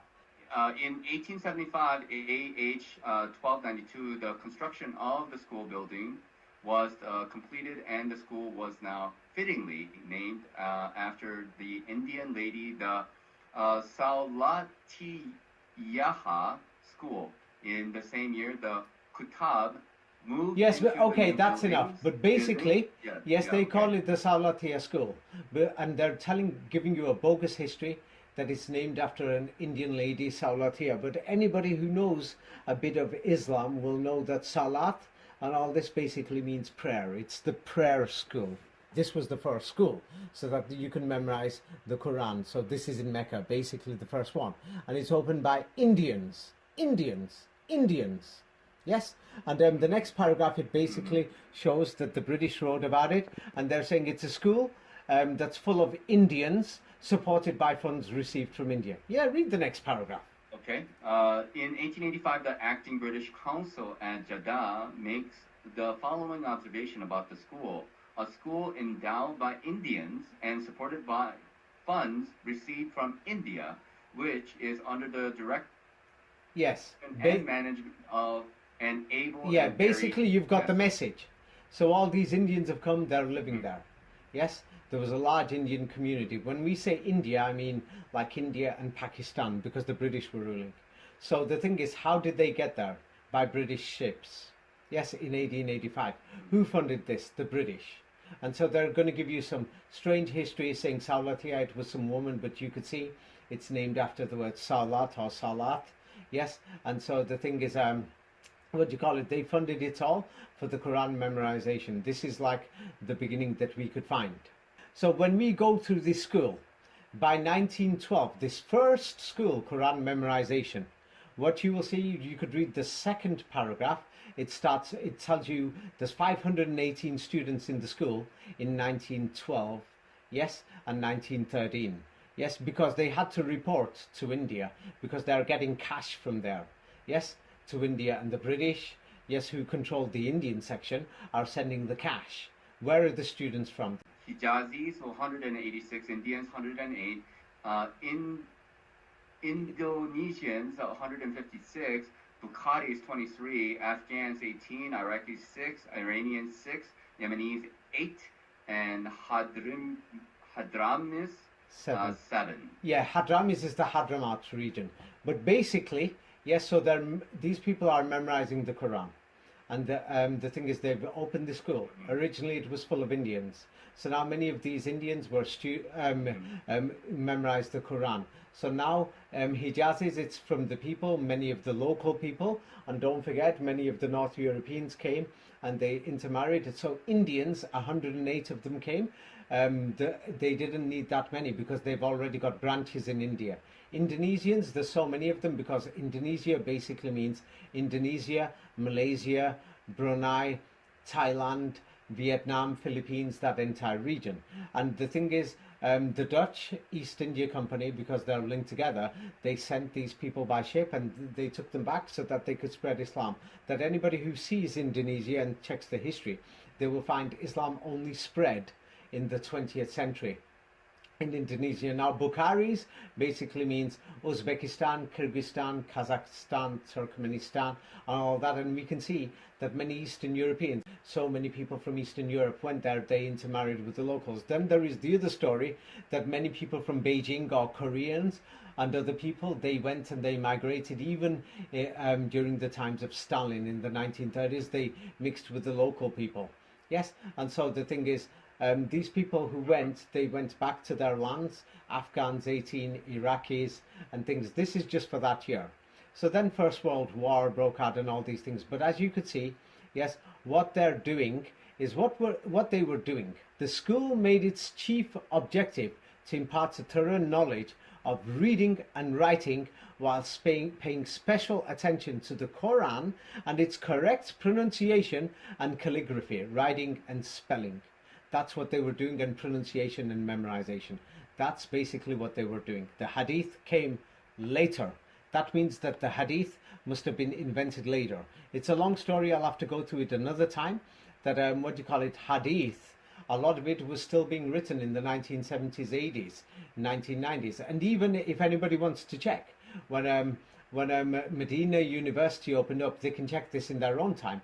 Yes, in the 1960s it's opened. After the 1980s or 90s, its dean and professor were one of the main ones. He was from India and he compiled, yes, the Saudi hadith collection of all the true hadith, or what they say, Sahih or yes hadiths. Yeah, like sa or si in Spanish, or yes in English. Like these words come from there. But you will be able to see what was going on in the entire region. Yes, so in the entire region, in this Arabian Peninsula or the desert regions, yeah, what we call Iraq, Syria and whatever, yes, what was going on there, the Indians played a major part after 1857. Notice the dates. In fact, you should read this. This is very important. Yes, between 1857 and 1915, a large and well-connected community of Indian scholars and visitors in the Hijaz found common ground with Ottoman officials and other communities in the Hijaz to jointly combat fears of Indian and Arab Wahhabi incursions. Indian scholars of Hadith, Tasawwuf, and law, along with merchants and pilgrims, took advantage of their well-entrenched social and economic position within Hijaz society and their relationships with Ottoman officials to enforce the practice of the Madhab system, trans-regional Indian Sufi tariqas connected to Cairo. Istanbul and Central Asia largely shed their distance from jurists and defended the Madhab system in strong terms. By analyzing the Ottoman and British archives as well as Indian scholarly production, it shows how Indians mobilized with Ottoman officials to act against Indian rivals and fulfill a lasuna left by British legal institutions in South Asia. The rise of legal endorsements solicited from the Hijaz and across South Asia, as well as deeper in the Ottoman provinces, reflected new trans-imperial attempts to determine of madhabs. Hanafi scholars from Ahmad Rida Khan to okay, now I'm going to Ahmed. Yeah, I'm going to explain it in simple terms. Yes, I'm going to explain it in simple terms. Yes, in 1857, because this is what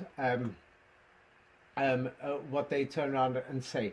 In 1857, the British seized control of all the madrasas, basically. Yes, the British closed the madrasas in India, whatever the original madrasas were. We can't seem to find this oral Quran before then. So they closed the original ones down and they seized them, and then these madrasas reopened up. Something was going on that people can check what was going on. The British took over these madrasas in 1857. So after they took over them, let's see what happened. Yes, Indian scholars who came, yes, the British brought them by the British ships, and all these things, many of them settled throughout the entire region. Yes, and they're saying they found common ground with the Ottoman officials because it was a desert regions. Yeah, and the thing is, many people who came from India for Hajj in, let's say, 1910, 1880s, things like that, from India, they were so poor that the European ships dumped them and said, they paid a few pennies, dumped them in Aden, and they were getting robbed and things like this. But anyway, so these Indians were spreading the Quran memorization, teaching this so-called history. Yes, from books that the British were printing in India. The British were controlling these. And with these so-called merchants that the British financed, the British sent the pilgrims. The British sent these people who memorized the Quran. Yes, so what they did was they were enforcing this Islamic system to pray, to wash your head, hands and your feet, everything, and they sent the Quran with them to memorize it throughout the entire region, Cairo, Istanbul, Central Asia, and they set up this entire system. Yes, and you can find this, how the Indians mobilized with, corrupt Ottoman officials, and the thing is, this modern version of Islam spread, but we can't even seem to find the Quran either before then. They were telling people to memorize this Quran. They were teaching them how to pronounce this Quran. Yes, they were doing it throughout all the British East India trading ships and the Dutch East India Company trading ships in the entire region. Now, what does that tell you? Before then, we could find people naked. That's one. We can't seem to find the Quran or any Arab language or anything there before. Even today, in the entire region, the people don't speak Arabic. They learn it in school. That's another. Then another thing, we can see that people from Eastern Europe migrated down to the south, into Turkey and the entire Middle East. Now, those same people went to America, but they don't have the Quran, do they? There's Polish Americans, there's Russian Americans, there's Ukrainian Americans, though they don't have the Quran, but by the time they arrive in the Middle East, somebody's teaching them the Quran. Can you see who's teaching it them now? Was it the Indians teaching them, or the Brazilians, or the Mexicans? What can you see? Give me your analysis. What can you see from these documents? I'm not saying this. I've not written these documents. I've not written anything. I've not forced any of these people to say, yes, my grandfather was the first to memorize the Quran. Yes, in the 1930s, I've not took any of these photographs. People can find photographs of these schools. They can see there was basically nothing there. They can find photographs of the people. Where do you think this Quran came from? Do you think it came from the British, the French, the Jesuits and these colonial places? Or do you think it came from China? Or do you think it came from the local people? No, local people didn't have anything. There's nothing there, and hardly any schools or anything. And so this British-funded Indians brought the Quran over. Yeah, and they had no rivals. Began these schools. Yeah, so the Nizamiya thing in Medina and in Mecca, people can check Darz-i-Nizamiya. Who started it? Where did it start from? Ferengi Mahal, you pronounced it, but it's Ferengi Mahal. In India, you can start and check where did it come from. And only one family dominated the manuscripts, and then other business families who were connected to the British East India Company. They made a lot of money from it. So this is what's going on. Yes, and the thing is for the entire region. And so when they say Arab Wahhabi, they're lying there. It was the Indian Wahhabis. You see, it was the Indians. It was basically them and the British who seized Cairo. There's Egypt the other side. We're going to go through that. In fact, let's go through that now. Let's see, or unless if there was some important information and things like this. But basically, they've hidden the history. They're trying to say that, these people already knew the Quran. They didn't. So they changed the meanings as they updated the dictionaries. Yes, with the modern standard Arabic. Before that, yes, there was the Jesuit dictionaries. Yes, and many of the people who went to Egypt, that was another meaning. So they gave another meaning when they invented this current Arabic language and the entire history.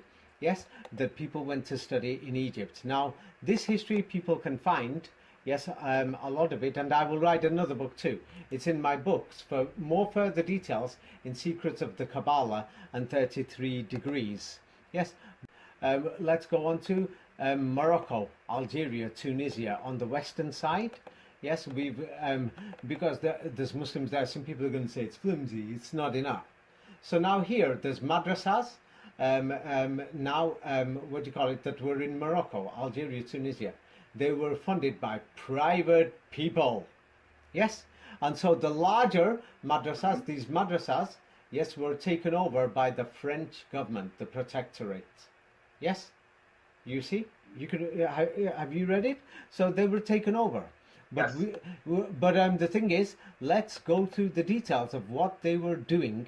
Who was running these madrasas? Who was running Morocco, Algeria, Tunisia, Libya, and then we'll get to Egypt.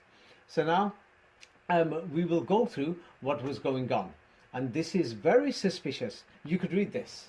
From its very foundation, the Moroccan nationalist movement had displayed an internationalist perspective on politics. As Halstead points out, many members of the Istiqlal future leaders had gone to Egypt, where they joined the Western-style Fuad University or the Islamic Al-Azhar University and became acquainted with the major intellectual trends of the Middle East.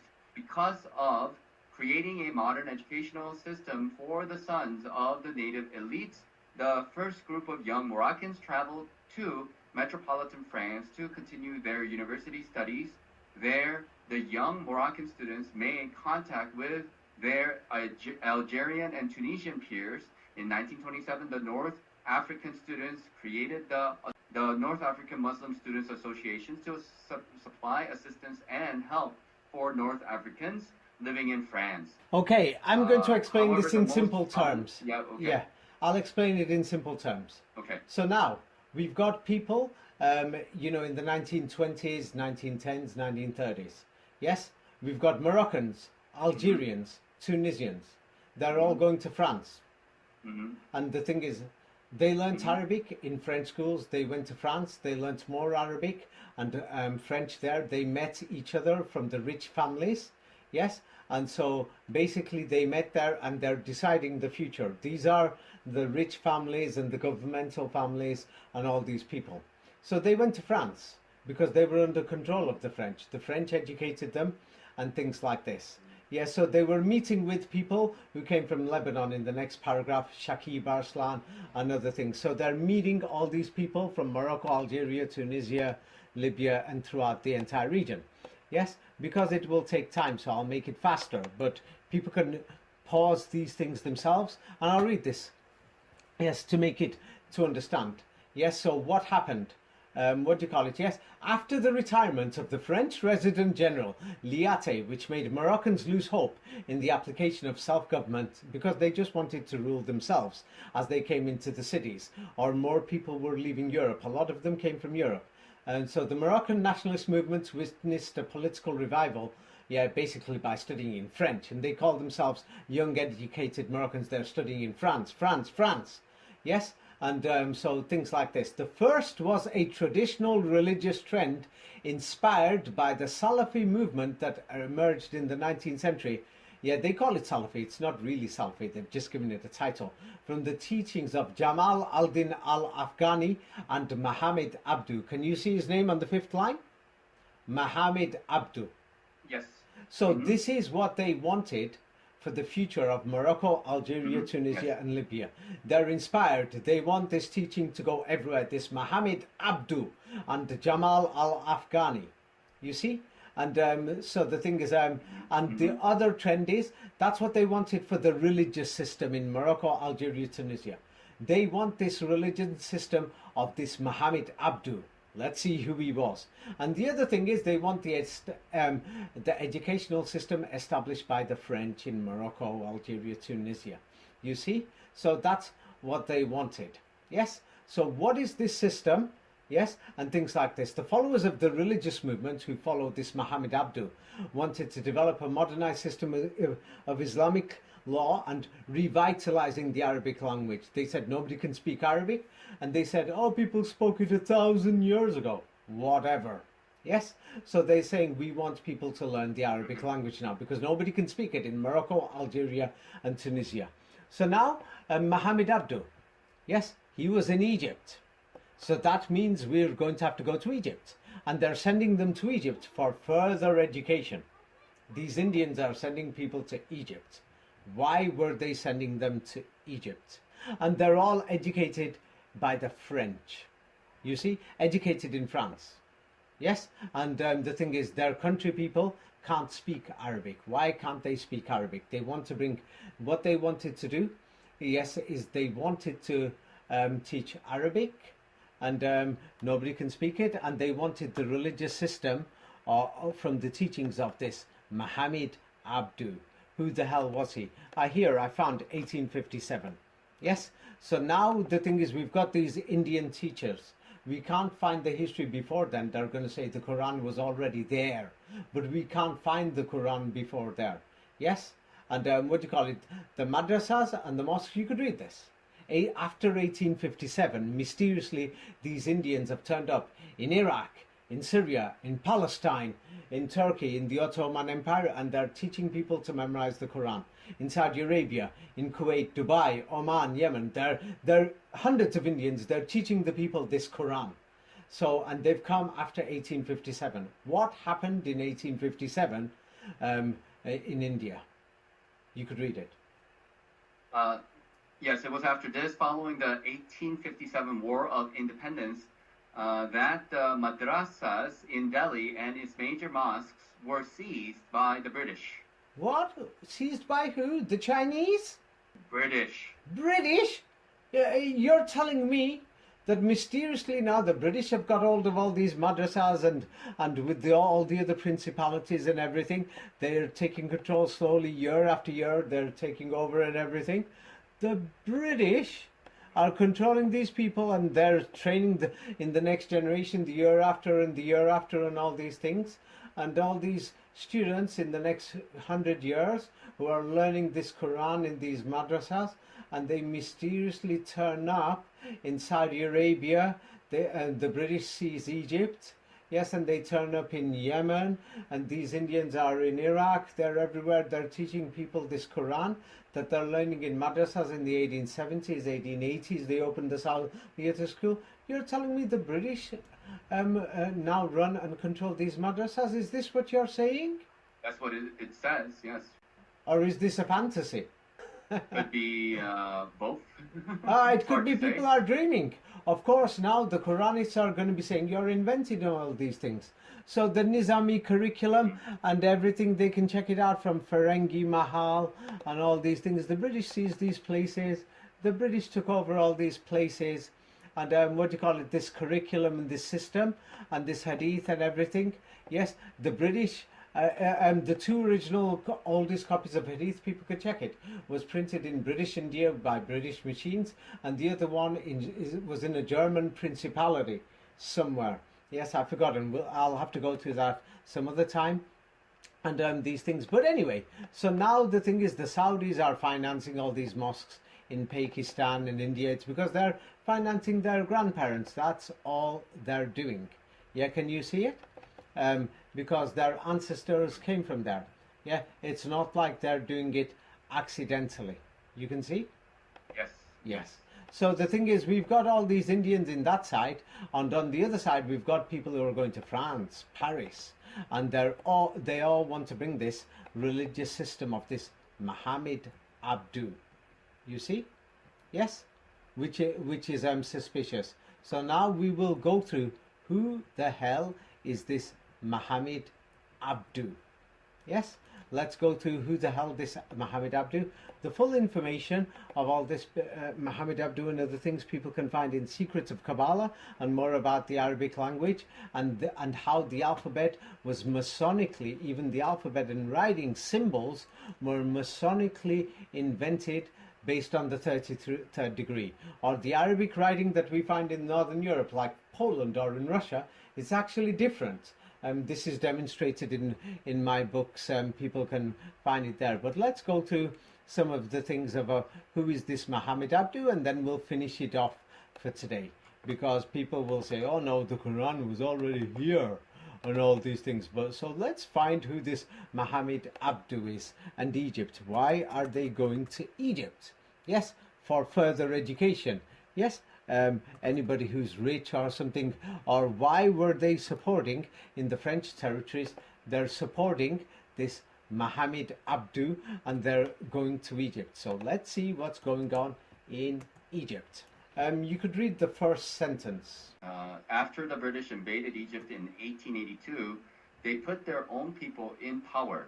Lord Cromer, a British colonial administrator, made Muhammad Abdu the Grand Mufti of Egypt in 1899. This was the highest Islamic position or the chief legal authority in Islam. Who was Abdu? Abdu was? Abdu was a Masonic Grand Master. He had traveled to Europe and he gave lectures in Oxford, Cambridge, whatever. Oxford and Cambridge were colonial, what do you call it? Yes, colonial centers then for plans and what to do. Okay, I'm just going to make this simpler. 1 second. I'm going to say it in simple terms. The British invaded. They murdered people. They took over. They took over Egypt in the 1880s. Then they found one of their men, one of their buddies, and they put him in power. We can't even find the origin of Muhammad Abdu, and one of his friends was Jamal Uddin Afghani. So what they did, people could read this, they could check these things themselves. So Abdu was the Grand Master of the Masonic Lodge of Egypt, the United Lodge. Yes, and they chose him to the Committee of Al-Azhar. And the history of Al-Azhar before then is a forgery and a lie. So what they did is, from there they started opening these Quran schools and everything to memorize the Quran. You could find photographs of students sitting on the floor, and many of the parts of Al-Azhar, if anybody goes there, I've been to it. Many of the buildings look like industrial factories in Al-Azhar district, and the Al-Azhar University, the main parts where the students are sitting and learning in the 1880s, actually you could see that that's basically brand new. So Abdu and Jamal Uddin Afghani, yes, they were in Paris together in 1883.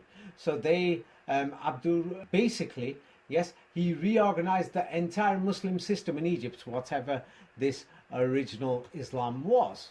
So, and this Al-Azhar, it was basically, what do you call it? So the Grand Masonic Master is now taking control of the entire system.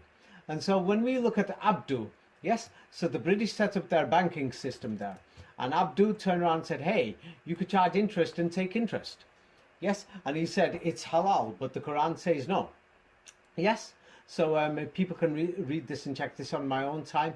And my book goes through it from more about Abdu and what's going on in Egypt at the time. That if people check this, that in Egypt, yes, nobody can speak Arabic there. We went through this in the video before. People being interviewed on the streets there, they learn it in school. Yes, so you could read this yourself from Wikipedia, Cairo University, and the next one, you could read them. Yes? Yes, Cairo University. The university was known as the Egyptian University from 1908. European Orientalists who lectured in classical Arabic filled many posts until the 1930s. Most of Egypt's modern schools were run and staffed by Europeans who also held all senior positions on technological projects by the late 1870s. Isn't this suspicious? Wait, let me just get something out. Yes, what I'm getting out is the fraud that was going on in Egypt at the time. While the British occupied it, yes, they, invented many ancient Egyptian sites. This is in my book, Ancient Egypt Did Not Exist. Yes, where they're forcing the local people who were half naked and things like this. They were forcing them to construct many buildings, and they were claiming these are ancient, they've been here for thousands of years. Yes, on all these other things. They invented the history of ancient Egypt, and as you can see, classical Arabic was being taught by Europeans. Or was it being taught by Europeans or by Chinese? Europeans. Yes, and so most of Egypt's modern schools, were the teachers Europeans or Chinese? Europeans. Ah, what's going on here? Why were the Europeans teaching classical Arabic? Didn't they know Arabic themselves? Isn't this supposed to be Arab history? Egypt is the heart of the Arab world. And so the system that this Mufti Abdu placed in Egypt at the time, this is the system that they wanted. You see? And that was the language that they wanted to promote. This so-called classical Arabic, which they call modern standard Arabic, because they've updated the meanings. People can check this themselves, how the Freemasons updated the meanings in many of the dictionaries from the time of Abdu. Yes? Or the classical Arabic, yes, was being taught by, who is it? From where in the world did they come from? Africa, did you say? These teachers are teaching classical Arabic? Or where? Where did they come from? Europe. Europe! Yes, because the local people didn't know it themselves. So the British invaded, and they put many more hadith books there also, and it took time over the years. More and more people taught it. The British were controlling the entire education system there. They were funding it. Let's see if I have the information before me, or I'll have to put it in a new book, how the British financed all the schools in Egypt and run and controlled all these schools there. If I have it, then we can share it now. If not, what do you call it, I'll put it in a future book, or people can go and check themselves.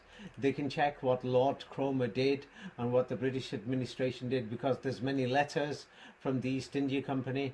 The thing is that went from one office to another, from teachers and from the funding, where the cash went. You know what I mean, because it wasn't free. It cost them money, you see. So they did these things. It wasn't a free thing. So as you can see, so today all these Quranists are using these dictionaries, and I showed you before, the manuscripts are a forgery. The manuscripts do not match the oral Quran. Can you see this?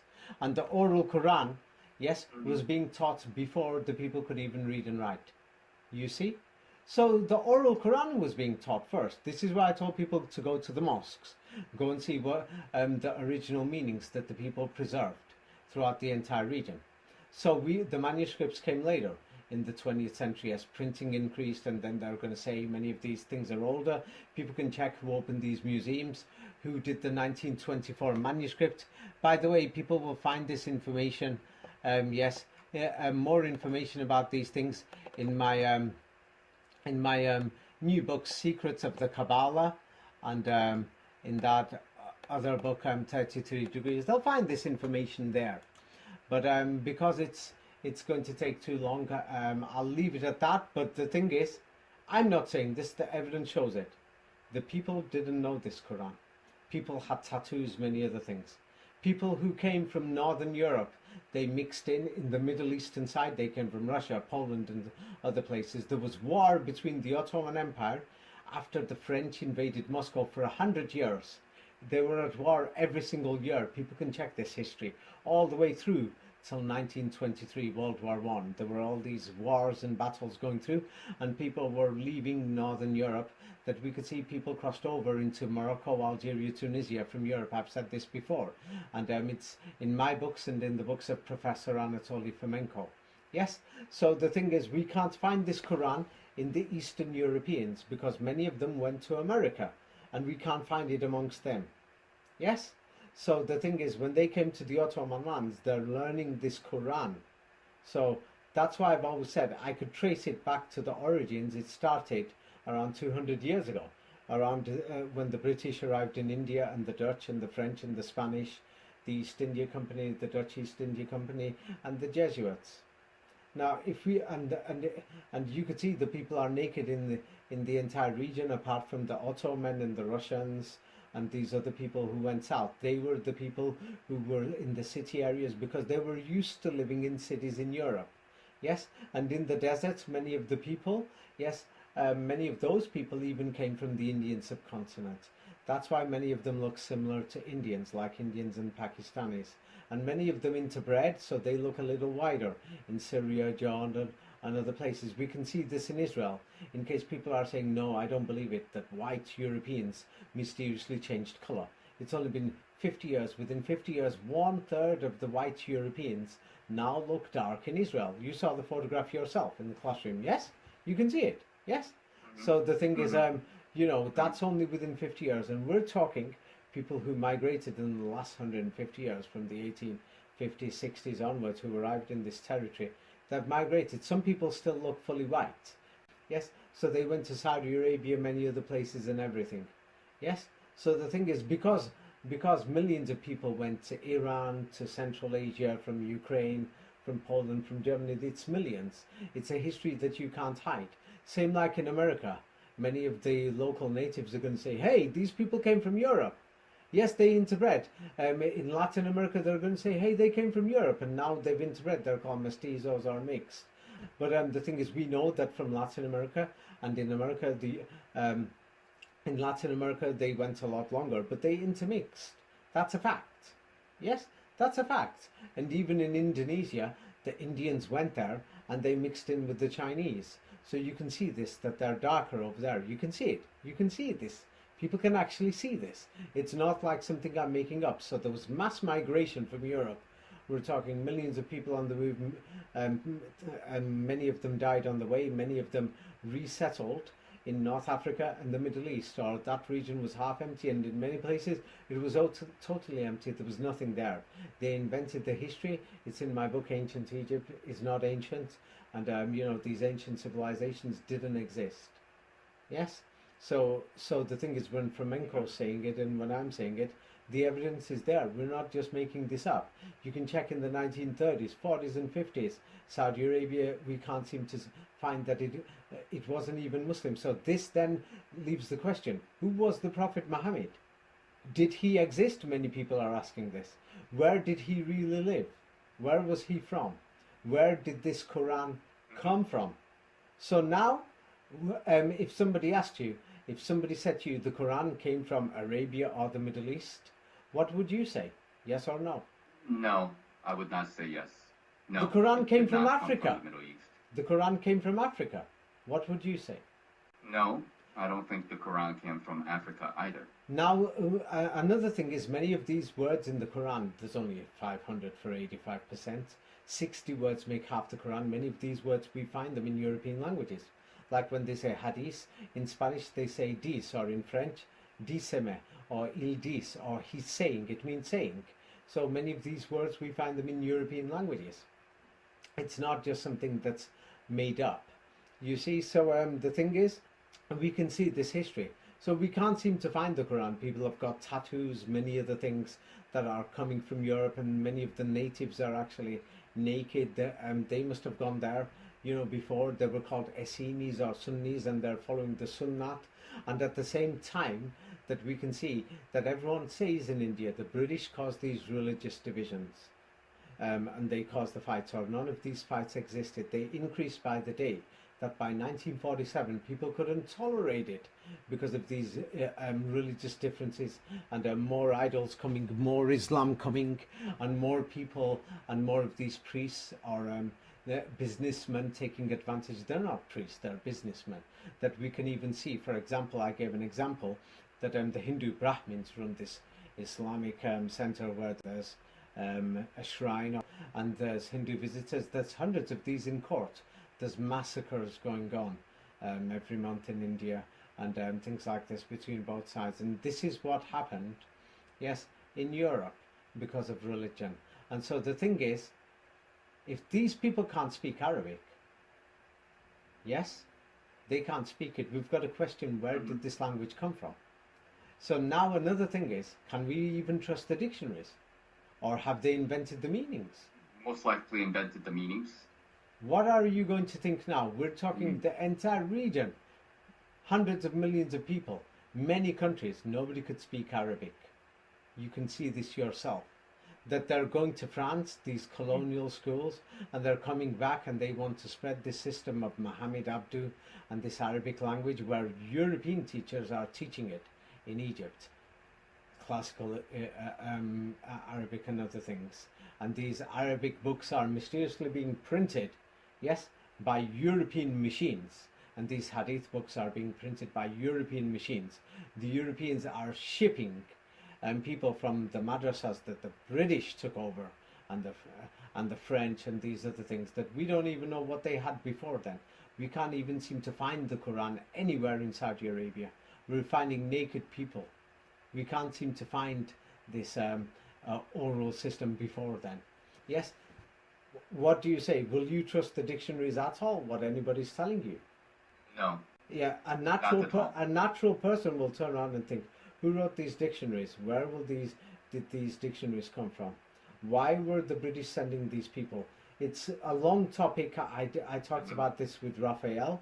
What do you call it? The Invention of Islam was one video about the madrasas in India, and more in Secrets of Kabbalah and 33 Degrees. And I'm going to write another book on it too, of how the British who are funding these madrasas, they sent their people to Saudi Arabia and everything, and all these other people throughout there. They sent thousands of people. God knows how many it's turned out into now their grandchildren. They had 7, 8, 9 children, everything. They intermarried with many of these North Europeans coming.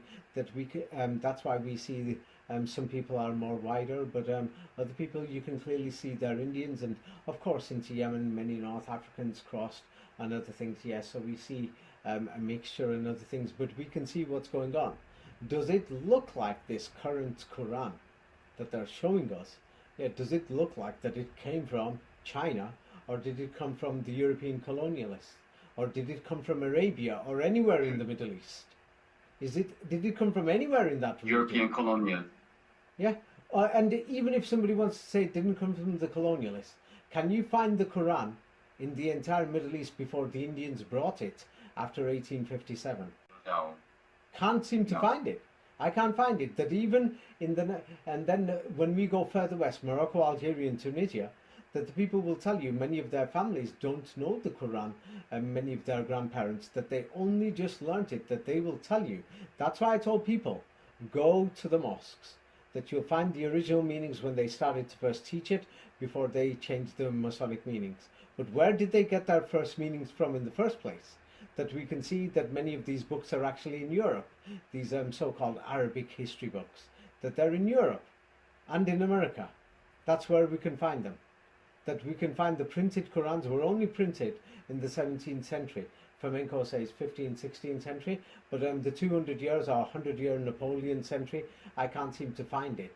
Yes, that they've added on the 100 years, that the 19th century is actually the 18th. That they just added on 100 years and repeated and invented the history. Yes, but so after the colonials took over and these people went to study in England and France, yes, same like Muhammad Abdu went to France and Afghani went to France, and then Abdu was giving lectures in Oxford or whatever. Oxford wasn't a university then.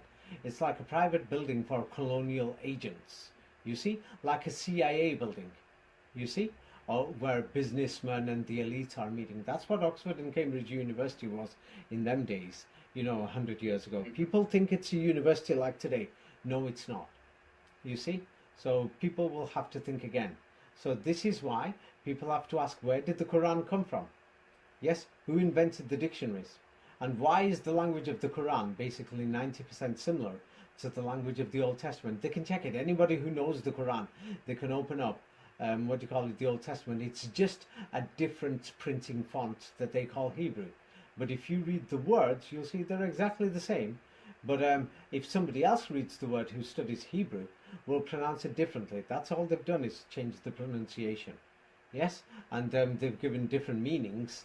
And then the Hebrew dictionaries, 20th century and other things, and some of the older Hebrew meanings were actually Arabic meanings from the Jesuit meanings from the older dictionaries, or from this original Arabic that was in Europe, because we can find many of these Arabic words are actually in European languages. They're not in any of the local dialects, maybe half or less than half.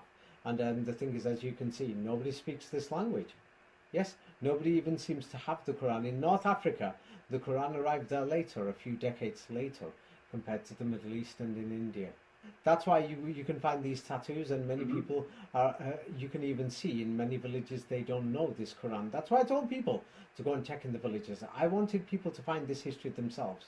That many Moroccans will tell you, hey, they were teaching our parents how to wash their hands and everything. Yeah, because something happened after the collapse of Moscow and the old world civilization got destroyed. The world went backwards.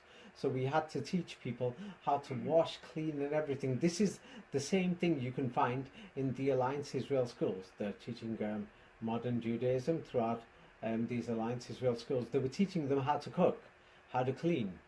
Yes, first how to wash and everything. I'm being serious to you. You will find this history. It's not so long ago, in the 1920s, 1930s, and today they call them Sephardi Jews who went to live in Israel, who are from the Middle Eastern countries, from India, from Pakistan, from Iran, from Baghdad. They went to live in Israel, and they mixed in with the so-called European Jews who came from Poland or Polishstein or Palestine. Yes. 1 second. Yes. So the thing is, I'm from the research. This is not what I'm saying. What does the historical evidence show? Is the oral Quran older than like 200 years? No. Is the oral Quran older than 200 No, it's not. Yeah, I can't seem to find it. So this is what I found in my travels. I've interviewed thousands of people over the many years. And so the thing is, those that learnt it, I traced the origin. And so the thing is, that's why I wasn't being arrogant. I wasn't promoting Sunni Islam. That's why I told people to go to the mosques. It's had nothing to do with I hate one group, the Quranists or something. But I basically said, because they didn't want to do it. So basically I found them to be liars, because many of them didn't want to know this history. Because when they know this history, it means Quranism is dead. The colonials wrote the dictionaries.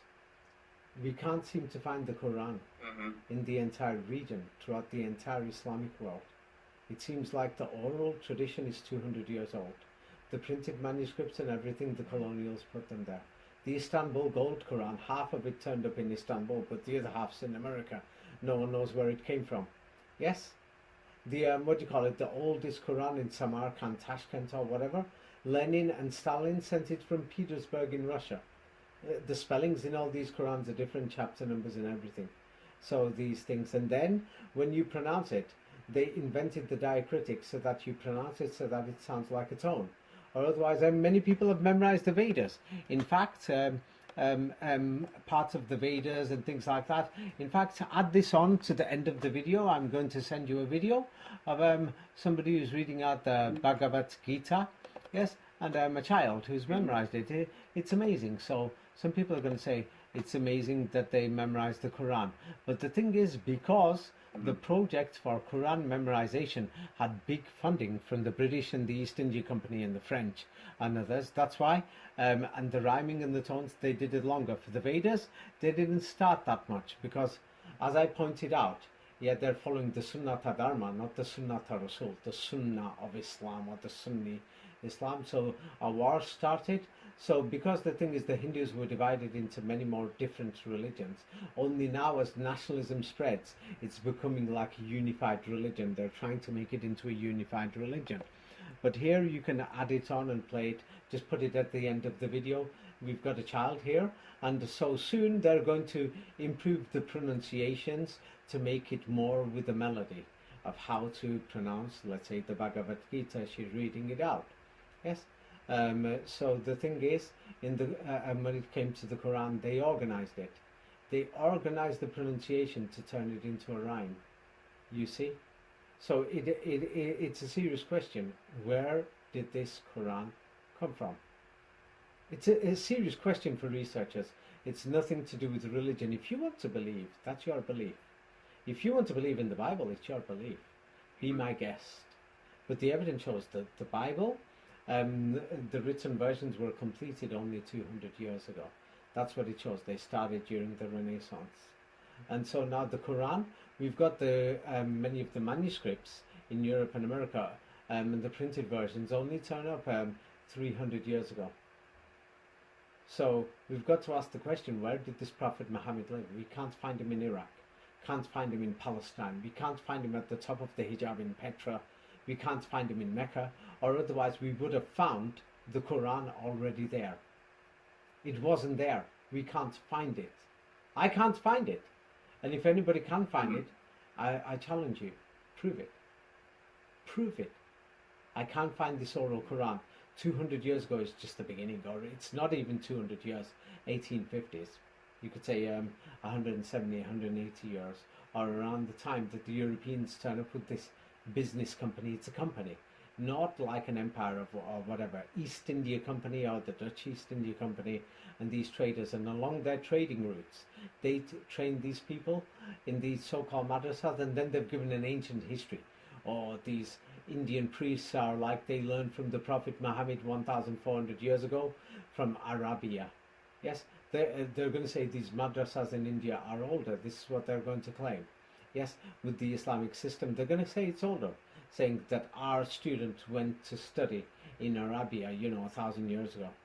Can you find Islam in Arabia 1,000 years ago, when 85% of the people are naked running around villages? Can you find this Quran in Saudi Arabia before even 150 years ago? No. I can't find it.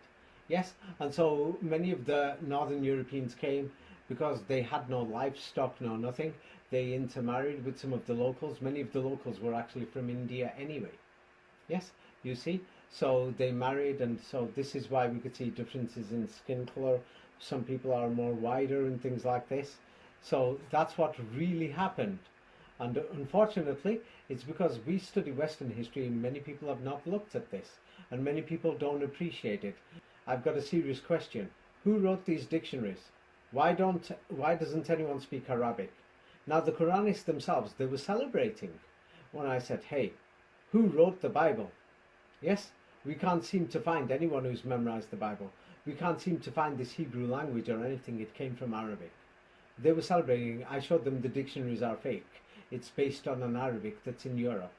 So now, are the Quranists going to be honest and investigate it themselves? Who wrote the dictionaries? Who compiled this 1924 Quran from Al-Azhar when the leader of Al-Azhar was Mufti Abdu? And this is the manuscript they're using, the Cairo Quran 1924 edition, which was published 19 weeks after the Sultan was removed, the Ottoman Caliph or Islamic Sultan. If I give you a Chinese book and you can't speak Chinese, a word of it, will you know the meanings of this book? No, I will not. Ah, so of course, if I gave it to you and said it's the book of God, yes? Yeah, and you went to China and nobody speaks Chinese, and next I give you a dictionary and said, see, look at this dictionary, it has this meaning. I can update and change dictionaries anytime, according to my wish. And I've given you a book and I'm telling you it's the word of God. It's your duty to investigate where this book came from. And nobody speaks Arabic in the Middle East. You can find this history. Go there. Stop any Arabs and ask them, did your grandparents even know this language, or did they learn it in school? Yeah, throughout the entire region. You can check it. There you go. So it's not like David saying anything. So please don't say David said it. Go and check the history yourself. And you can check it, there's the Jewish people, the Alliance Israel schools. You'll find it in their history, 1930s, 1940s, 1920s. Unfortunately, this is the reality. We can't even find the oral Quran. Maximum 200 years. That's just the entire maximum. I can't find it before then. That the reality is the 80% of the oral Quran was passed down only in the 20th century. Only in the 20th century. That's it. That is it. So who gave this book, and why is it along the trading routes of the East India Company, and where they were taking their people and dropping them off and financing these madrasas under British control, and British Egypt, the British appointed their people there to compile the Cairo Quran. They set up the entire system in Egypt. Why were the Europeans teaching classical Arabic? Why were they going to Paris or London and other places to get educated, from the elites, yes, who learnt English or French, that they went further on? I mean, didn't they have any schools or education system of themselves? We can't seem to find anything. I'm sorry. The oral Quran, yes, for 80% of the Muslims is less than 100 years old. For the other 10%, it goes to like 130 years. And for the other 5%, to make it 95%, it's like up to 1880s, yeah, or 1870s. To make the final 5%, it's like, you know, between 1800 and 1880. That's it. Can't find this oral Quran before then. That's why I said it's 200 years. And because they've changed the calendar, it looks like 300 years. They've added on 100 years of history. Yes, but I can't find the 19th century. They've just changed the dates and whatever to show that the Prophet Muhammad lived 1,000 years ago, saying Jesus Christ got crucified 2,000 years ago, but the Crusades only happened 1,000 years ago, which is strange. Revenge for the murder of Jesus Christ. So I'm not making any of this up. The recent history, the last 150 years, you can check it. You can check this. Yeah, that's why I said go to the mosque, talk to people, meet people, talk to whatever, investigate and say, where did you get this from? Have you spoken to your grandfather? Or travel, go and check. People can check this themselves. I challenge them. I challenge them to find me these oral centers or oral schools. I challenge them. They're not going to find anything. And they're claiming to me that they know these meanings of the word of God or the words of the Quran, that they're saying this, and I've told them the meanings have been updated. The simple meanings are still there. In the Arab countries, about it could be up to half the people are infected because they're teaching the new meanings. Yes, from dictionaries. 10% of the meanings are infected. In the non-Arab countries, because they don't need to learn Arabic, many villages have passed on the meanings of the oral Quran. But the oral Quran, I can't seem to find it more than 200 years. That is it. So because it's 200 years, and then we can trace it to Daddy, Papa, in the Vatican, the Jesuits, the British, the French, and the Freemasons, the Spanish, the Portuguese, and the colonialists. That's where we can trace the oral Quran to. There is more to this history. I'll write a book on this. Other aspects, it's going to take too long to go through now and more evidence, but the thing is, people can check this themselves. Okay, Natigeta, let's leave it at this, and the good title for this video is, where did the Quran come from? Okay, I've not said any of this, we're just reading. Right. You've not said this history, you're reading out what we can find from documentation and from history itself, and I'm reading it out.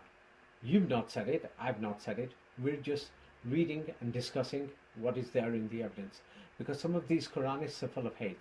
They're going to say, Natigeta said this, David said this. They're like children. Yes, something like this or something, yes, but they're going to have to grow up and face the reality, investigate themselves. Okay, let's leave it at that, and I wish you have a very nice day. That's all I can say. Okay. Yes? All right, you as well. Yes, okay. Thank you very much for your time. Have a nice day. Okay, bye.